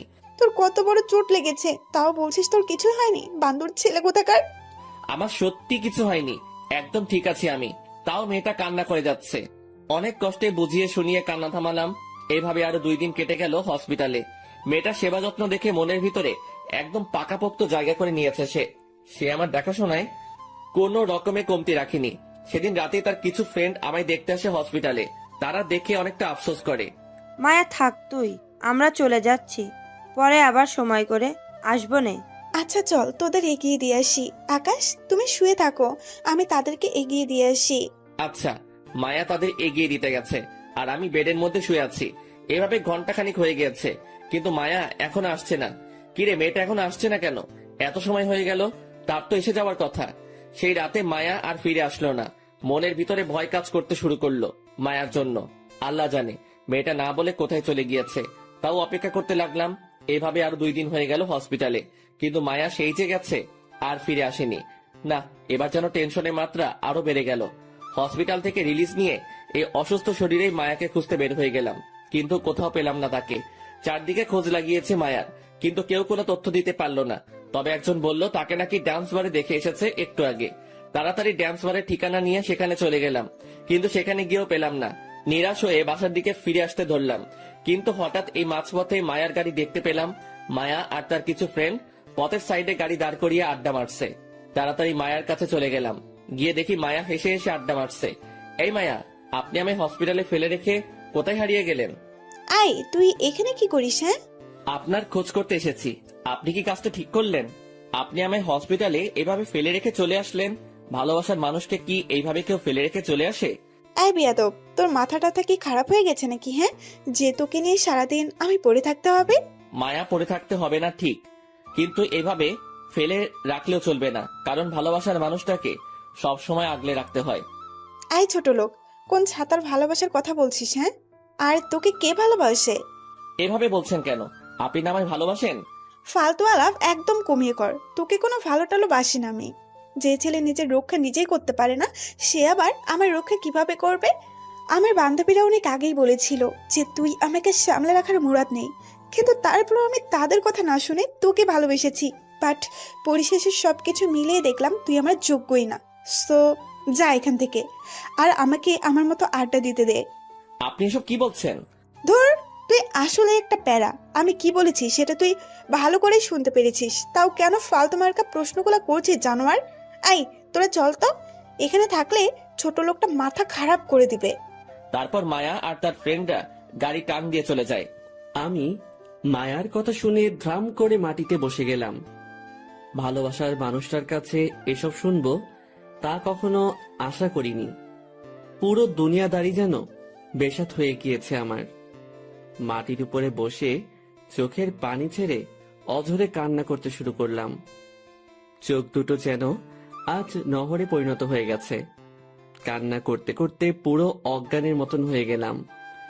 পেটে বিশাল আকারের পেন করছে, নিজেকে আর স্থির রাখতে পারলাম না। রাস্তার পাশে পাগলের মতন লুটে পড়লাম। মনে হচ্ছে যেন কোনো এক নৈশাক্ত পাগল নেশা করে রাস্তায় পড়ে আছে। ধীরে ধীরে চোখের পাতা দুটো মিলে গেল, আর আমি হারিয়ে গেলাম অজানা কোনো রাজ্যে। যখন চোখ খুললাম তখন নিজেকে আবিষ্কার করলাম বিছানায় শুয়ে আছি। আশেপাশে অনেক মানুষ গমগম করছে। ভাই, আপনি ঠিক আছেন তো? হঠাৎ কি হয়েছিল যে আপনি পথের মাঝে পড়েছিলেন? পরে আমরা আপনাকে ধরে মামার দোকানে নিয়ে আসলাম। আপনি এখন তার দোকানে শুয়ে আছেন। লোকটার কথা শুনে মায়ার কথা মনে পড়ল। মায়া আমায় ছেড়ে চলে গিয়েছিল। পরে আমি রোডের মাঝেই অজ্ঞান হয়ে পড়ি। কি হলো ভাই, কথা বলছেন না যে? আপনি ঠিক আছেন তো? হ্যাঁ ভাই, আমি ঠিক আছি। আর ধন্যবাদ আমাকে সাহায্য করার জন্য। ধন্যবাদ দেওয়ার কিছুই নেই। আমাদের দায়িত্ব ছিল আপনার পাশে দাঁড়ানো, আর আমরা সেটাই করছি। লোকগুলো সত্যি অনেক ভালো। তাদের সাথে কথাবার্তা বলে সেখান থেকে চলে এলাম। অনেক রাত হয়ে গিয়েছে। এই অসুস্থ শরীর নিয়েই বাসায় ফিরে গেলাম। লোকগুলো আমায় অনেকটা পথ এগিয়ে দিয়ে গেল। আমি বাসায় এসে সেভাবেই শুয়ে পড়লাম। শুয়ে শুয়ে মায়ার কথা ভাবছি। মেয়েটা হুট করে আমার সাথে এমন পোল্টি খেলো কেন? সবকিছু তো ঠিকঠাকই ছিল না। আমার মনে হয় তার বান্ধবীরা কান পরিয়েছে তাকে, তাই সে এমন ধারা আচরণ করছে। না, কালকে যেভাবেই হোক কলেজে গিয়ে মায়ার সাথে কথা বলবো, তারপর সব ঠিক করে নিব আগের মতন। পরের দিন সকালবেলা ঘুম থেকে উঠে ফ্রেশ হয়ে নিলাম, তারপর কলেজে চলে গেলাম। আজ কোনে ব্যাগ ট্যাগ নেইনি, কারণ আজ ক্লাস করব না। মায়ার সাথে কথা বলেই বাড়িতে চলে আসব। কলেজে গিয়ে দেখি মায়া তার বন্ধুদের সাথে আড্ডা দিচ্ছে। আমি তার কাছে এগিয়ে গেলাম। আপনার সাথে আমার একটু কথা ছিল। ছোট লোক, তুই আবার আমার সামনে এসেছিস? তোর কপালে শনি ঘুরাচ্ছে কিন্তু। আপনি এমন করছেন কেন? প্লিজ আমার সাথে ঠিক করে কথা বলেন না। না, তোর মতো ছোট লোকের সাথে কোনো কথাই নেই, আর তাছাড়া তোর কোনো যোগ্যতাই নেই আমার সাথে কথা বলার। সো চললাম আমি এবার। খপ করে মায়ার হাত ধরে ফেললাম। প্লিজ আপনি এমন করিয়েন না। আমি আপনাকে খুব বেশি ভালোবাসি। আমি আপনাকে ছাড়া থাকতে পারবো না। জানোয়ারের বাচ্চা, তোর কত বড় সাহস যে তুই আমার হাত ধরেছিস! কি মনে করেছিস তুই, হ্যাঁ, যে তোর সাথে একটু ভালো করে কথাবার্তা বলেছি দেখে তোকে ভালোবাসি আমি? যদি এমনটা ভাবিস তাহলে ভুল করবি তুই, কারণ তোর যোগ্যতাই নেই আমার সাথে কথা বলার। সেখানে তোর রিলেশন করা অনেক পরের কথা। জানোয়ার, নিজের চেহারা একবার আয়নায় দেখেছিস তুই ভালো করে? দেখতে লাগে পুরো ছোট লোকের মতো। মনে হয় যেন জমিন থেকে হাল চাষ করে উঠে এসেছিস, আর তুই চলে এসেছিস আমায় ভালোবাসতে। আমার উপকার করাই একটু ভালো ব্যবহার করেছি দেখে সেটাকে তুই ভালোবাসা মনে করে বসেছিস, হ্যাঁ? আমি জানি আপনি আমায় ভালোবাসেন। কোনো কারণে হয়তো আপনি আমার উপরে রাগ করে এমন ব্যবহার করছেন। প্লিজ এমন করিয়েন না। আসলেই তোর লজ্জা শরম নেই। আশেপাশে সবাই তোর দিকে তাকিয়ে আছে, তাও তুই ভালোবাসা ভালোবাসা করে যাচ্ছিস। দাঁড়া, তোর ভেতর থেকে ভালোবাসার ভূত বের করছি, একটু ওয়েট কর। নিলয়দের ফোন লাগাচ্ছি। মায়া পকেট থেকে ফোনটা বের করে নিলয় না কাকে যেন ফোন দেয়, আর আমি অসহায়ের মতন দাঁড়িয়ে আছি। আয় নিলয়, কোথায় রে তোরা? তাড়াতাড়ি একটু আয় তো কলেজের মাঠে। বদমাইশ একটা অনেক বেড়েছে, তাকে একটু টাইট দিতে হবে। মায়া ফোন করার মিনিট কয়েকের মধ্যেই নিলয় না কে সে চলে আসে, সাথে আরো অনেক ছেলে পেলে। তারা আমায় কলার ধরে টানতে টানতে সেদিনের রুমটাতে নিয়ে যায়, যেখানে মায়া আর তার ফ্রেন্ডরা মিলে আমায় মেরেছিল। সেখানে নিয়ে ইচ্ছে মতন মারতে শুরু করে সবাই মিলে আমায়।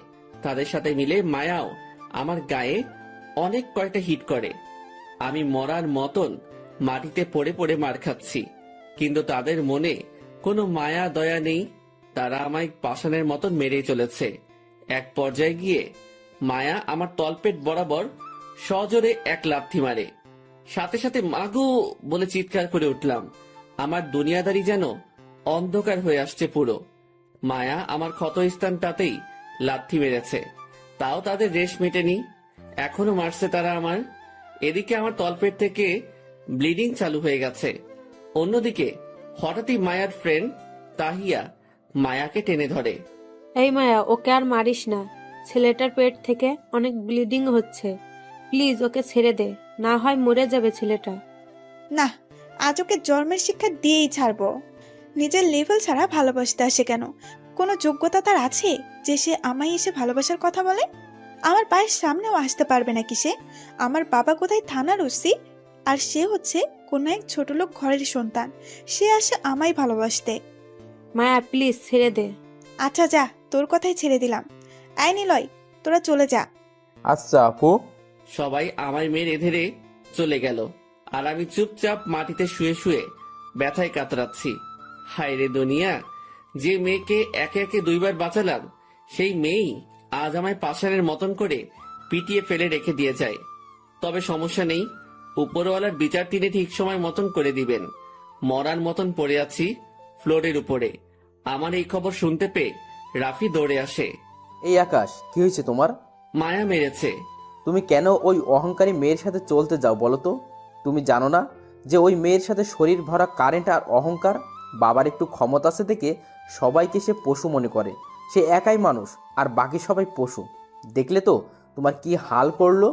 আমি মানুষ চিনতে ভুল করেছি। বাদ দাও এখন ওইসব, চলো দেখি তোমায় হসপিটাল নিয়ে যেতে হবে। রাফি আমায় ধরে ধরে হসপিটালে নিয়ে যায়। ডক্টর এসে আমায় চেক আপ করে। ডক্টর তো পুরাই অবাক। আপনার এই জায়গায় আগেই আঘাত পেয়েছেন, তারপরে আবারও কি করে আঘাত পেলেন? ডক্টর, ওর কোনো দোষ নেই, কোনো এক পাষাণ তার সাথে এইরূপ আচরণ করেছে। যে করেছে তার মনে কি একটুও মায়া দেওয়া নেই নাকি? কি বেরহেমভাবে মেরেছে ওনাকে, পুরো সেলাই সহ ছুটিয়ে ফেলেছে ওনার। ডক্টর প্লিজ আপনি একটু ওকে দেখুন। হ্যাঁ আমরা দেখছি। আর শোনেন, আপনি ওনাকে অ্যাডমিট করিয়ে দিন, কারণ ওনার একটা প্রপার ট্রিটমেন্ট দরকার। আচ্ছা ডক্টর। রাফি আমাকে হসপিটালে অ্যাডমিট করিয়ে দিল। ট্রিটমেন্ট চলছে আমার। আজ 2 দিন হলো আমি হসপিটালে অ্যাডমিট। নাদিয়াও আমার এই খবর পেয়ে দেখার জন্য ছুটে এলো হসপিটালে।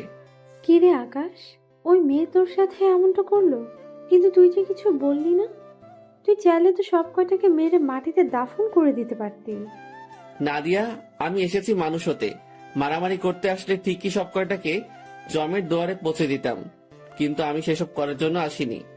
এসেছি মানুষ হব, তাই পুরনো দিন আর সমস্ত কিছু এক সাইডে ফেলে রেখেছি। তা না হয় ঠিক আছে, কিন্তু মেয়েটাকে তো কিছু একটা করা উচিত ছিল তোর। আমার কিছুই করা উচিত ছিল না, কারণ উপরওয়ালা বলতে কেউ আছেন, তিনি সময়ে সঠিক বিচার করে দিবেন। তুই আসলে অনেক পাল্টে গেছিস আকাশ। থাক, বাদ দে এখন ওসব কথা। আচ্ছা। তারপর নাদিয়ার সাথে অনেকটা সময় কথা বললাম। সে আজ সারাটা দিন ধরতে গেলে হসপিটালেই ছিল। রাফিও আমার সাথে অনেকটা সময় কাটায়, কিন্তু নাদিয়া যখন ছিল তখন সে ছিল না। এইভাবে সপ্তাহখানিক কেটে গেল। রাফি আমার দেখাশোনায় কোনো কমতি রাখেনি। এদিকে নাদিয়াও আমার দেখাশোনার জন্য হসপিটালে চলে আসতো। আমি নাদিয়ার সাথে রাফির পরিচয় করিয়ে দিলাম। 3 জনের মাঝে বেশ একটা বন্ধুত্ব হয়ে গেল। আমি রাফিকে আমার সম্পর্কে কিছু বলতে না করেছি নাদিয়াকে, সেও আমার বিষয় লুকিয়ে চায়। আলহামদুলিল্লাহ, কিছুদিনের মাথায় সেরে উঠি আমি। 2 সপ্তাহের মাথায় ডক্টর আমাকে হসপিটাল থেকে রিলিজ করে দেয়। পরের দিন থেকে আবার কলেজ শুরু করি। সুস্থ হয়ে প্রথম দিন কলেজে গিয়ে ক্লাস শেষ করি, কিন্তু মায়াকে আজ ক্লাসে দেখিনি। থাক, না আসলে না আসুক, মন থেকে সমস্ত কিছু মুছে ফেলেছি তাকে নিয়ে। ক্লাস শেষ করে আমি, রাফি আর নাদিয়া একত্রে হয়ে আড্ডা দিচ্ছিলাম। হঠাৎই পিছন থেকে মায়া এসে ডাক দেয়। কিরে ছোট লোক, আমি তো ভেবেছি তুই মার খেয়ে কলেজ ছেড়ে পালিয়েছিস, কিন্তু এখন দেখি তুই সুস্থ হয়ে ফিরেও এসেছিস। শুধু তাই নয়, বন্ধুও জুটিয়ে ফেলেছিস 2 জন। আমি মায়ার কথায় পাত্তা না দিয়ে আমাদের মতন কথা বলতে থাকলাম আমরা। কিরে, কথা কানে যাচ্ছে না তোর আমার কথা? দেখুন, আপনার সাথে আমাদের কোনো কিছুই নেই, সো নিজের মতো থাকবেন আর আমাকে আমাদের মতন থাকতে দিন। বাহ, মুখে বুলি ফুটেছে দেখি তোর। না, আবার মার খাওয়ার ইচ্ছে হয়েছে? ধমকিগুলো অন্য কোথাও গিয়ে দিন। এখন আর আপনার ধমকি আমার উপরে কাজে আসবে না। সো চলে যান এখান থেকে। না, তোকে দেখছি আবার গেলাতে হবে। দাঁড়া, আবার তোকে টাইট দেওয়ার ব্যবস্থা করছি। সে ফোন করে সেদিনের ছেলেগুলোকে আবার ডেকে আনে। তখনই নাদিয়া তাদের সামনে রুখে দাঁড়ায়। আকাশের গায়ে যদি আর একটা টোকাও লাগে তাহলে কিন্তু সব কয়টার অবস্থা আমি খারাপ করে দিব। মাথায় রেখো, আমার বাবারও কিন্তু ক্ষমতা কম নেই। সব কয়টার পিঠের ছাল আমি তুলে দিব। নাদিয়ার কথা শুনে ছেলেগুলো ভয়ে চলে যায়, কিন্তু মায়া রেগে যায় নাদিয়ার উপরে। বেয়াদব মেয়ে, তুই আমায় আটকাতে আসছিস? শোনো মেয়ে, তোমার জাদু সবার উপরে খাটবে না। সো আমাকে এসব দেখাতে এসো না। এবার তো খালি হাত ধরলাম, পরের বার সেটা ভেঙে ফেলবো সোজা। তুই আমার মুখের উপরে কথা বলিস? দাঁড়া, বাবাকে বলে তোদের ব্যবস্থা করছি। মায়া রেগে মেগে সেখান থেকে চলে যায়। এদিকে নাদিয়ার কাণ্ড দেখে আমি তো হাসতে হাসতে পুরো শেষ। বাপরে বাপ, নাদিয়া তুইও দেখি অনেক ডেঞ্জারাস। তা একটু একটু হতে হয়, না হয় চলে না। অনেকটা সময় আড্ডা দিলাম এভাবে তিনজন মিলে। তারপর সেখান থেকে উঠে চলে এলাম বাসায় যাওয়ার জন্য। বাসার পথ ধরে হাঁটছি, হঠাৎই পুলিশের গাড়ি একটা সামনে দাঁড় করালো আমার। তারপর জোর করে ধরে থানায় নিয়ে গেল তারা আমাকে। না, এসব অত্যাচার আর সহ্য হয় না। আমি জায়গা বরাবর একটা মেসেজ করে দিয়েছি। তারা আমায় ধরে নিয়ে এসে লকআপে ঢুকিয়ে দিল। তারপর অফিসার একজন এসে আমায় বলছে, কি রে, ওসি স্যারের মেয়ের সাথে নাকি বেয়াদবি করেছিস তুই? তিনার মেয়ে আমাকে ফোন করেছে। সাহস অনেক বেড়েছে তোর। তোকে আজকে জন্মের মতো শিক্ষা দিয়ে ছাড়বো। এরপর আর কখনো স্যারের মেয়ের সাথে বেয়াদবি করার কথাও মাথায় আনবি না। অফিসারের কথা শুনে চরম হাসি আসছে। সে জানে না একটু পর কি ঘটতে চলেছে। স্যার, আপনি আমার কিছুই করতে পারবেন না, সেই শক্তি আপনার নেই। কি, তুই আমার সাথেও বেয়াদবি করছিস? না, তোর তো কিছু একটা করতেই হবে। বলে টেবিলের উপর থেকে রোলারটা নিয়ে আসে। তারপর সেটা দিয়ে আকাশকে মারতে ধরে। যখনই অফিসার রোলার দিয়ে আকাশকে মারতে যাবে তখনই পুরো থানা সহ কেঁপে ওঠে। থানার সকলেই ভয় পেয়ে যায়। পুলিশ কয়েকজন তাড়াতাড়ি থানা থেকে দৌড়ে বের হয় কি হয়েছে সেটা দেখার জন্য। তারা থানা থেকে বের হতেই দেখে কয়েক শতাধিক ছেলে পেলে থানার সামনে লাঠি ছোটা নিয়ে দাঁড়িয়ে আছে। এই অবস্থা দেখে থানার পুলিশগুলো হতভম্ব হয়ে যায়। থরথর করে কাঁপতে শুরু করে সবাই। কারোর ভিতরে যেন আর প্রাণ নেই, মূর্তির মতন দাঁড়িয়ে আছে সবাই। তখনই ছেলেপেলেগুলো চেঁচিয়ে ওঠে, এই তোরা আকাশ ভাইরে কোন সাহসে এনে লকারে ঢুকিয়েছিস? ভাই, আমরা কিছুই জানি না। বড় স্যার ছেলেটাকে ধরে আনতে বলেছে। ওকে দাঁড়া, তোর বড় স্যারকে কানের পট্টি গরম করছি। ছেলেপেলে সবাই হুড় হুড় করে থানার ভিতরে ঢুকে যায়। যে অফিসার আকাশকে ধরে এনেছে সে তো পুরো ভয়ে শেষ, কারণ এত ছেলেপেলে একসাথে এসেছে যে তারা থুতু ফেললেও থানাবাসী ভেসে যাবে। এই বেটা, কি সমস্যা তোর? তুই আকাশ ভাইকে কেন ধরে এনেছিস? বলেই কলার ধরে ফেলে। ভাই, সে বড় স্যারের মেয়ের সাথে নাকি অসভ্যতামো করেছে, তাই স্যারের মেয়ে আমাকে রিপোর্ট করায় আমি তাকে ধরে আনি। আর তাছাড়াও ওসি স্যার ফোন করে ওকে ধরে আনতে বলে। অফিসারের কথা শুনে ছেলেপেলে এবার পুরো ক্ষিপ্ত হয়ে যায়। এই বেটা, কাকে তুই টাঙারি করে সম্বোধন করছিস? বলেই ঠাস ঠাস করে কয়েকটা থাপ্পড় বসিয়ে দেয়। তুই জানিস জানোয়ারের বাচ্চা সে কে? আর ভাই কোনোদিন অমন বাজে কাজ করবেও না। তারপরেও ভাইকে তোরা ধরে কেন আনলি বল? উড়াধুরা মাইর শুরু করে অফিসারকে। ভাই প্লিজ, আমার ভুল হয়ে গেছে। আমি উনাকে এখনই ছেড়ে দিচ্ছি। প্লিজ আপনারা আমাকে আর মারিয়েন না।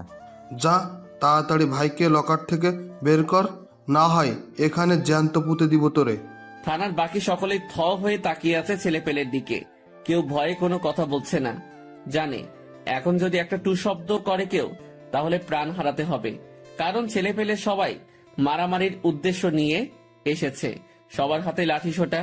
অন্যদিকে অফিসার দৌড়ে গিয়ে আকাশকে লকআপ থেকে ছেড়ে দেয়। ভাই, আমার ভুল হয়ে গেছে। আমি সত্যি আপনার সম্পর্কে না জেনে আপনাকে লকআপে ভরেছি। প্লিজ আমাকে মাফ করে দেন। শোন, একটা কথা বলি, আমি যদি তোদের মতন ক্ষমতা দেখাতে শুরু করি তাহলে তোরা রোজ এসে আমার পা চাটবি, কিন্তু আমার ওসব করার কোনো ইচ্ছেই নেই। আর আমার কোনো দোষে যদি তোরা আমায় ধরে এনে শাস্তি দিতি তাহলে একটা ছেলেও থানায় আসতো না। আমি চুপচাপ থানার ভিতরে মায়ের খেয়ে পড়ে থাকতাম। কিন্তু তোরা আমাকে বিনা দোষে ধরে এনে লকআপে আটকেছিস। তাই একটু কড়া হতে হলো আমাকে। ভাই আমার ভুল হয়ে গেছে, প্লিজ ভাই আমাকে মাফ করে দেন। আপনি হয়তো অনেক বড় মাপের লোক, না হয়তো এত ছেলেপেলে কখনোই আসতো না আপনাকে ছুটানোর জন্য। আমি সত্যিই আপনার সম্পর্কে না জেনে এমনটা করেছি, তার জন্য পুরো জোর ক্ষমা চাচ্ছি। হয়েছে, থাক। এই তোরা সবাই চল, এখানে আর কোনো ধরনের হাঙ্গামা করিস না। আচ্ছা ভাই। আকাশের কথা মতন সবাই বের হয়ে গেল, সাথে আকাশও বের হয়ে গেল। আর কোনো হাঙ্গামাই করলো না তারা। আকাশের এক কথায় সবাই যেন শান্ত হয়ে গেছে। আকাশের কথা শুনে সবাই সবার মতন চলে যায়। অন্যদিকে তার কিছুক্ষণ পরেই মায়ার বাবা থানায় প্রবেশ করে। মাহবুব সাহেব, আমার মেয়ের সাথে যেই বেটা বিয়াদবি করছিল সে কোথায়? স্যার ছেড়ে দিয়েছি ওনাকে আমরা। কি? কোন সাহসে ওই ছেলেকে আপনি ছেড়েছেন? স্যার ওই ছেলেকে ছুটিয়ে নিয়ে যাওয়ার জন্য অনেক ছেলেপেলে থানায় এসেছিল, পরে আমরা তাকে ছেড়ে দেই। মাহবুব সাহেব, আপনার মাথায় কি কোনো সমস্যা আছে কোনো? আপনি ওই ছেলেকে ছাড়লেন কেন? ছেলেপিলে আসলেই কি আসামিকে ছেড়ে দিবেন আপনি? স্যার প্লিজ আপনি বোঝার চেষ্টা করুন, তখনকার পরিস্থিতিতে আমরা ছিলাম না। আজ আমরা প্রাণে বেঁচে গিয়েছি। ছেলেটাকে না ছাড়লে সত্যি আমরা মারা পড়তাম। মাহবুব সাহেব, আপনার মতো ফালতু লোক এই জীবনে প্রথম দেখলাম। আমার মেয়ের সাথে যে ছেলে বেয়াদবি করে তাকে আপনি ছেড়ে দেন? কত বড় খাটাস প্রকৃতির লোক আপনি! নাকি টাকা খেয়ে ছেড়ে দিয়েছেন? না স্যার, অমন কিছু নয়। তাহলে ছাড়ার তো কোনো কারণই দেখছি না। আর মায়ের কথা মতন তো সেই ছেলে একটা ভিখারি, তার এত ক্ষমতা নেই যে তাকে ছোটানোর জন্য ছেলেপিলে থানায় দল বেঁধে আসবে। না, এর পিছনে কোনো কারণ আছে। আমি শিওর আপনি টাকা খেয়ে ওকে ছেড়েছেন। স্যার বিশ্বাস করুন, আমি ওইসব কিছুই করিনি। এই রাখেন আপনার বিশ্বাসের কথা। আপনার বিশ্বাসের খাতায় আমি থুতু মারি। আজকে কৃতকর্মের জন্য আপনাকে আমি এমন জায়গায় পোস্টিং করব যে আপনি ভেবেও পাবেন না। আজ এই আপনার বিষয়ের উপর কথা বলবো আমি। আর ওই ছেলেকে তো আমি দেখেই ছাড়বো। ওকে টেনে হেসড়ে যদি লকাবে এনে না ঢুকিয়েছি তাহলে আমিও বাপের বেটা না। মায়ার বাবার কথা শুনে মাহবুব সাহেব চুপ করে আছেন। এদিকে আকাশ বাড়ি পৌঁছে যায়।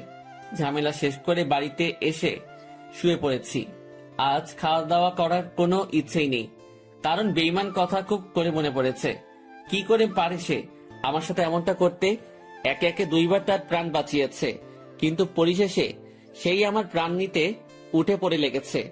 আর তাছাড়াও আমাকে তো তার সহ্য হয় না ছোট লোক দেখে, আর আমিও তো তার সামনে যাই না।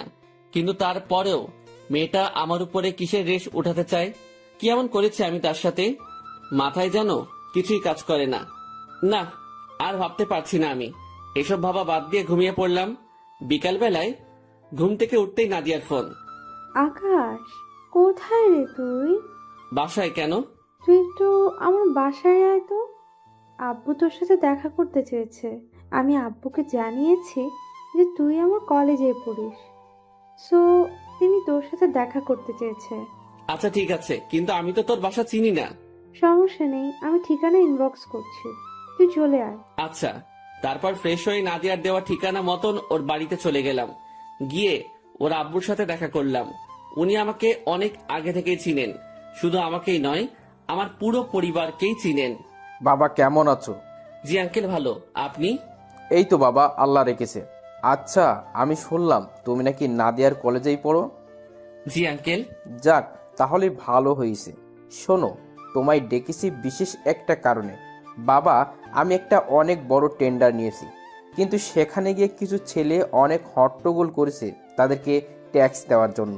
ছোটোখাটো অ্যামাউন্ট হলে আমি দিয়ে দিতাম, কিন্তু তারা যে বড় অ্যামাউন্ট দাবি করেছে তাদের চাহিদা পূরণ করতে গেলে আমার আর কিছুই থাকবে না। তাই তোমার সাহায্য প্রয়োজন আমার। বাবা, তুমি কি একটু বিষয়টাকে দেখবে? আঙ্কেল, দেখা তো যায়, তবে আমি তো ওসব পথ ছেড়ে দিয়েছি বহু আগেই। বাবা প্লিজ না করো না, তুমি ছাড়া আমার সাহায্য করার মতো কেউ নেই। আচ্ছা ঠিক আছে, আমি দেখব। আপনি নিশ্চিন্তে থাকুন। ধন্যবাদ বাবা। আর আমি তোমার বাবার সাথে একটু কথা বলবো নাদিয়াকে নিয়ে। আমি চাই আমার মেয়েটাকে তোমার হাতে তুলে দিতে। নাদিয়ার বাবার কথা শুনে গলা পুরোপুরি শুকিয়ে গেছে আমার। আমার পাশেই নাদিয়া বসা ছিল। সেও হা করে তাকিয়ে আছে তার বাবার দিকে। বাবা, তুমি এসব কি বলছো? নিজের কানে তো শুনেছি যে কি বলছি। আঙ্কেল প্লিজ, ওসব করতে যাবেন না। আমি বিয়ে শাদী নিয়ে একদম ভাবিনি এখনো। আর তাছাড়া নাদিয়াকে কি করে বিয়ে, সে আমার বহু আগের ফ্রেন্ড। তাকে আমি কখনো ফ্রেন্ড ছাড়া অন্য কিছু ভাবতে পারবো না। আকাশের কথা শুনে নাদিয়ার বাবা চোখ মুখ কালো করে ফেলে। আচ্ছা ঠিক আছে, সমস্যা নেই, তোমার মতের ওপরও আমি কোনো কিছুই বলবো না। ধন্যবাদ আঙ্কেল। আর একটা রিকোয়েস্ট, আমার বাবার কানে যেন না যায় যে আমি কোথায় আছি আর কোথায় পড়াশোনা করি। আচ্ছা ঠিক আছে। নাদিয়ার বাবার সাথে আরো কিছুক্ষণ কথা বলে বাসায় চলে এলাম। দিনটা এভাবেই কেটে গেল। সকালবেলায় ঘুম থেকে উঠে কলেজে চলে গেলাম। কলেজে আসার পর নাদিয়া আর আমি একই সাথে এসেছি। সে আসার আগে আমায় ফোন দিয়ে 3 রাস্তার মোড়ে দাঁড়াতে বলে। তারপর দুজন একসাথে আসি কলেজে। কলেজে এসে দুজন আলাদা হয়ে যাই, কারণ তার একটা এক্সট্রা ক্লাস আছে। সে চলে যায় ক্লাস করতে। এদিকে আমি ক্লাসরুমের পাশে একটা ফাঁকা জায়গা আছে, সেখানে বসে আছি। ক্লাস শুরু হতে আরো বেশ সময় বাকি, কিন্তু হুট করেই মায়া কোথা থেকে যেন আমার সামনে আসে। কিরে ছোট লোক, তুই থানা থেকে ছাড়া পেলি কি করে? আমার তো কোনো দোষই নেই, তাই থানা ওয়ালারা আমায় ছেড়ে দিয়েছে। তোর দোষ নেই কি আছে সেটা তুই পরে টের পাবি। আর আমি শুনেছি তোকে নাকি ছেলে পেলে গিয়ে ছুটিয়ে এনেছে থানা থেকে। কিসের এত ছেলে পেলে তোর? আমার তো মনে হয় ওইসব ছেলে পেলে তোর সাথে এই বস্তিতেই থাকে। শোন, ওইসব বস্তির ছেলে পেলে তোকে আমার বাবার হাত থেকে বাঁচাতে পারবে না। তুই অপেক্ষা কর খালি। আজ বাবা তোকে এসে সকলের সামনে ঘাত ধরে টেনে হিস্ট্রে নিয়ে গিয়ে লকাপে ঢুকাবে। আচ্ছা ঠিক আছে, আমিও তিনার জন্য অপেক্ষা করব। তারপর মায়া মুখ বাঁকিয়ে চলে গেল। আমি চুপচাপ সেখানে বসে আছি। একটু পর ক্লাসের ঘন্টা দিল, আর সাথে সাথে দৌড়ে ক্লাসে চলে গেলাম। রাফি আজ দেরি করে এসেছে, তাই আমার পাশে সিট পাইনি। একটু দূরেই বসেছে সে আমার। এদিকে স্যার ক্লাস করাচ্ছে, আমি স্যারের লেকচার মন লাগিয়ে শুনছি। ঠিক তখনই হুট করে কয়েকজন পুলিশ ক্লাসরুমের মধ্যে ঢুকে পড়ে। তারপর তারা আমাকে টানতে টানতে ক্লাসরুম থেকে বাইরে নিয়ে যায়। পুরো ক্লাসে একটা হট্টগোলের রোল পড়ে যায়। স্যার ক্লাস করানো অফ করে দেয়।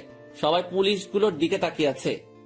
এদিকে আমাকে বাহিরে নিয়ে যেতে দেখলাম একটা পুলিশের গাড়ি দাঁড় করানো। মায়া, এই ছেলেটা নাকি? হ্যাঁ বাবা, এই ছেলেটা। মায়ের কথা শুনে বুঝতে বাকি রইল না যে তার সাথে দাঁড়িয়ে থাকা লোকটা তার বাবা। আমার দোষটা কি? তুই আমার মেয়ের সাথে বেয়াদবি করেছিস, আমার মেয়ের উপরে নাকি কথা বলেছিস, সেটাই তোর দোষ। স্যার বেয়াদবি তো আমি করিনি, তবে মুখের উপরে কথা বলেছি। কিন্তু এটার জন্য যে জেল হাজত হয় তা জানা ছিল না। বেয়াদব ছেলে, তুই তো দেখি মুখের উপরে কথা বলিস। ঠাস করে একটা থাপ্পড় লাগিয়ে দেয় আকাশের গালে। এই বেটাকে ধরে নিয়ে গাড়িতে ঢোকা, বেটাকে আজকে অনেক কিছু বোঝানোর আছে। মায়ের বাবার কথা মতন পুলিশের গুলা আমায় ধরে নিয়ে গাড়িতে বসালো। আমি মনে মনে বলছি, এই থাপ্পড় তোর জন্য কাল জম হয়ে দাঁড়াবে। এই কথা বলতে না বলতেই এমপির গাড়ি হাজির। এমপি সাহেবের গাড়ি থেকে নেমেই মায়ের বাবার কলা ধরে ফেললো। এই চামচার বাচ্চা, তোর কত বড় সাহস যে তুই এই ছেলের গায়ে হাত দিয়েছিস? স্যার, সে আমার মেয়ের সাথে বেয়াদবি করেছে। তোর বেয়াদবির গুষ্টি মারি। পা থেকে জুতা খুলে মায়ের বাবার মুখে ঠাস ঠাস করে অনেকটা বাড়ি লাগিয়ে দেয়। এমপির কাণ্ড থেকে সবাই হা করে তাকিয়ে আছে তিনার দিকে। সবকিছু যেন মাথার উপর দিয়ে গেল সবার। সামান্য একটা ছেলেকে আটক করার কারণে এমপি এসে পুলিশ অফিসারকে জুতা দিয়ে মারছে। এ যেন এক ভয়ঙ্কর ব্যাপার ঘটে গেল। এমপি পুরো রেগে মেগে আগুন। এই জানোয়ার, তোদের কথা কি কানে যায়নি? তোরা ওকে এখনো কোন সাহসে গাড়িতে উঠিয়ে রেখেছিস? ওসির মতন জুতোর বাড়ি খেতে না চাইলে নামা তাড়াতাড়ি ওকে গাড়ি থেকে। এমপির কথা শুনে পুলিশগুলো তাড়াতাড়ি আকাশকে গাড়ি থেকে নামিয়ে দিল। গাড়ি থেকে নামানোর সাথে সাথেই এমপি দৌড়ে এসে আকাশের হাত চেপে ধরে। ভাই, ওসির ভুল হয়ে গেছে, প্লিজ ওসিকে মাফ করে দেন। ওর হয়ে আমি ক্ষমা চাচ্ছি আপনার কাছে। ক্ষমা টমা আমি বুঝি না, আর আমি এসব হাঙ্গামাটাতেও নেই। সো তাড়াতাড়ি সবাই এখান থেকে গাড়টি গোল করে পালান। আমি 1 থেকে 3 গুণার আগে যেন পুরো কলেজ ফাঁকা হয়ে যায়। আকাশ 1 থেকে 3 গুণার আগেই এমপি আর ওসি দুটোই সেখান থেকে হাওয়া হয়ে যায়। এবার যেন সবাই বিস্ময় খেয়ে যায়। কে এই ছেলে যার কথায় এমপি পর্যন্ত জায়গা ত্যাগ করলো? পাশেই মায়া দাঁড়িয়েছিল। সে চোখ বড় বড় করে আকাশের দিকে তাকিয়ে আছে। মনে হয় যেন তার চোখের সামনে আজরাইল দাঁড়িয়ে আছে।